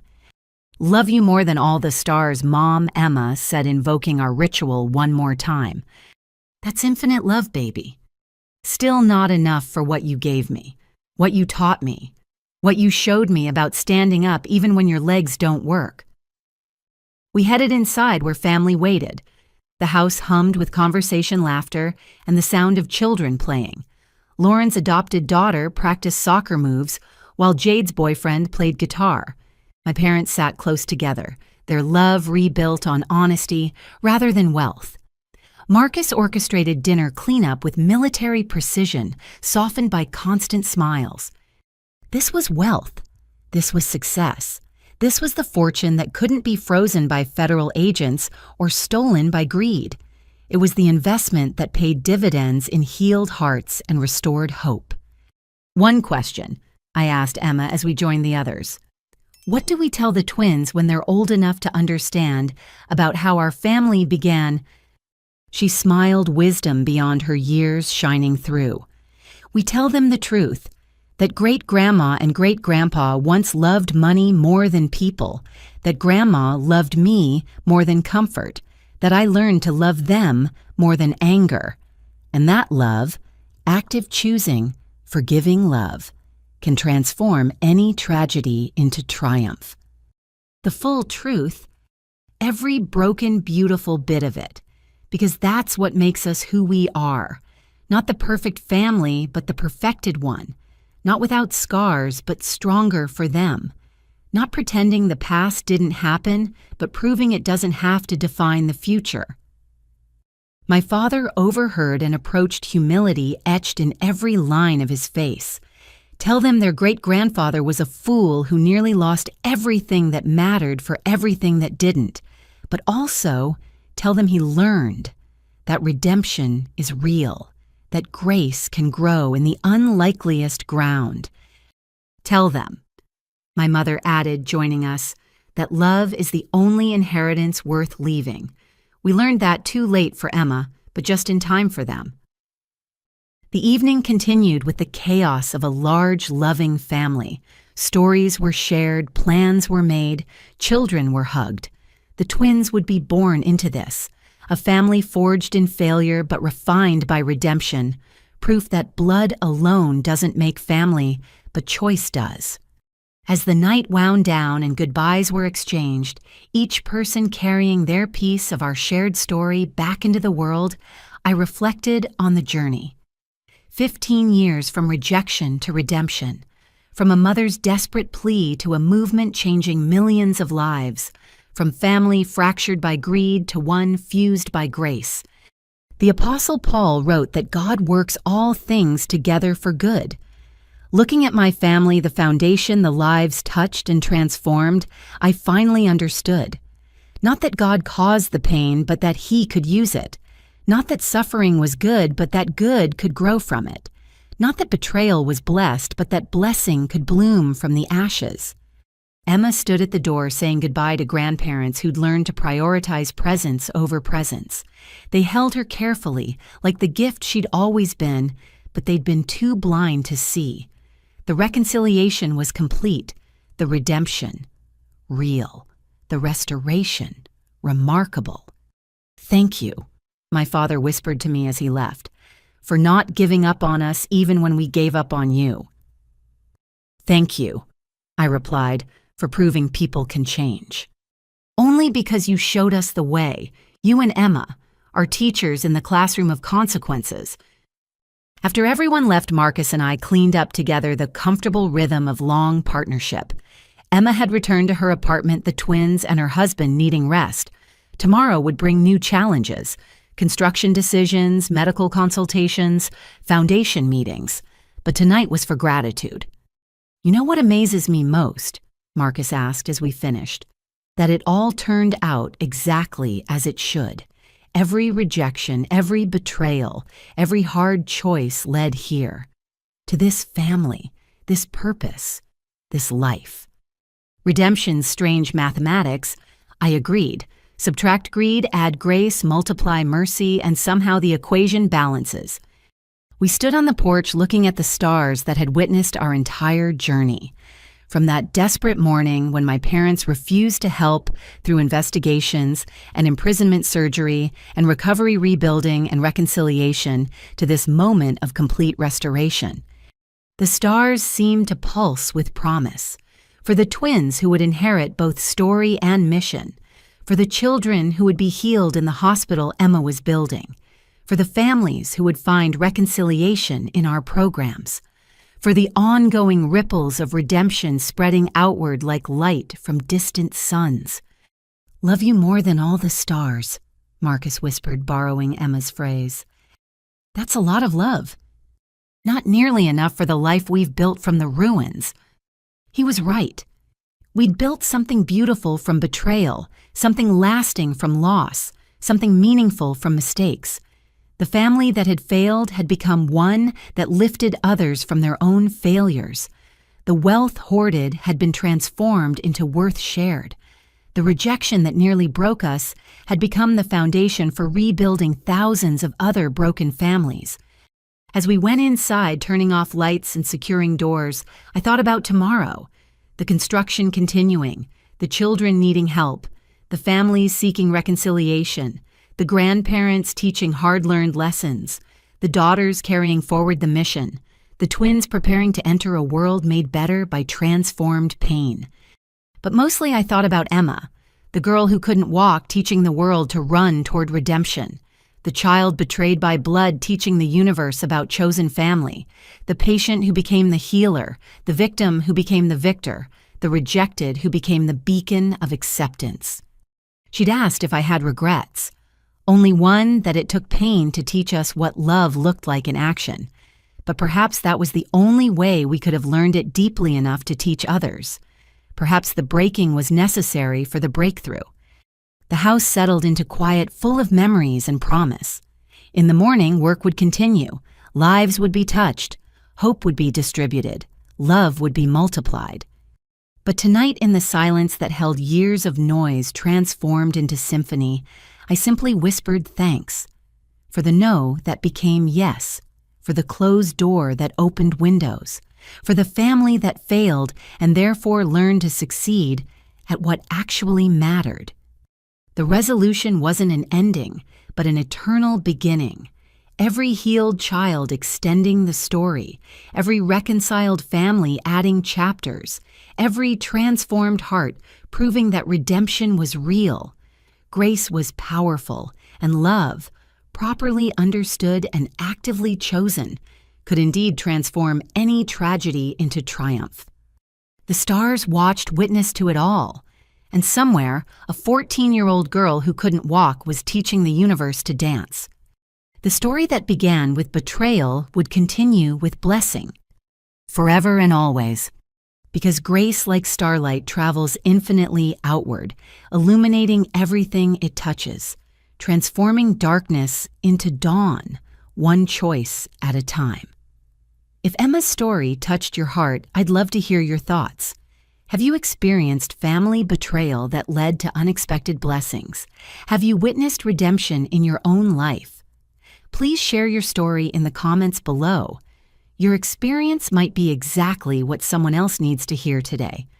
If this story resonated with you, please consider commenting with your own experiences of forgiveness and redemption, liking this video to help others discover Emma's journey, subscribing to hear more stories of hope, triumphing over hardship, sharing with someone who needs to know that broken doesn't mean worthless. Thank you for joining our family's journey from betrayal to blessing. Remember, you're never too broken to be rebuilt, never too failed to find redemption, never too alone when strangers can become family. May you find your own angels in unexpected places, and may you become an angel for someone else in their darkest hour. With love and hope for your journey, Azaria and Emma Thompson. Love you more than all the stars.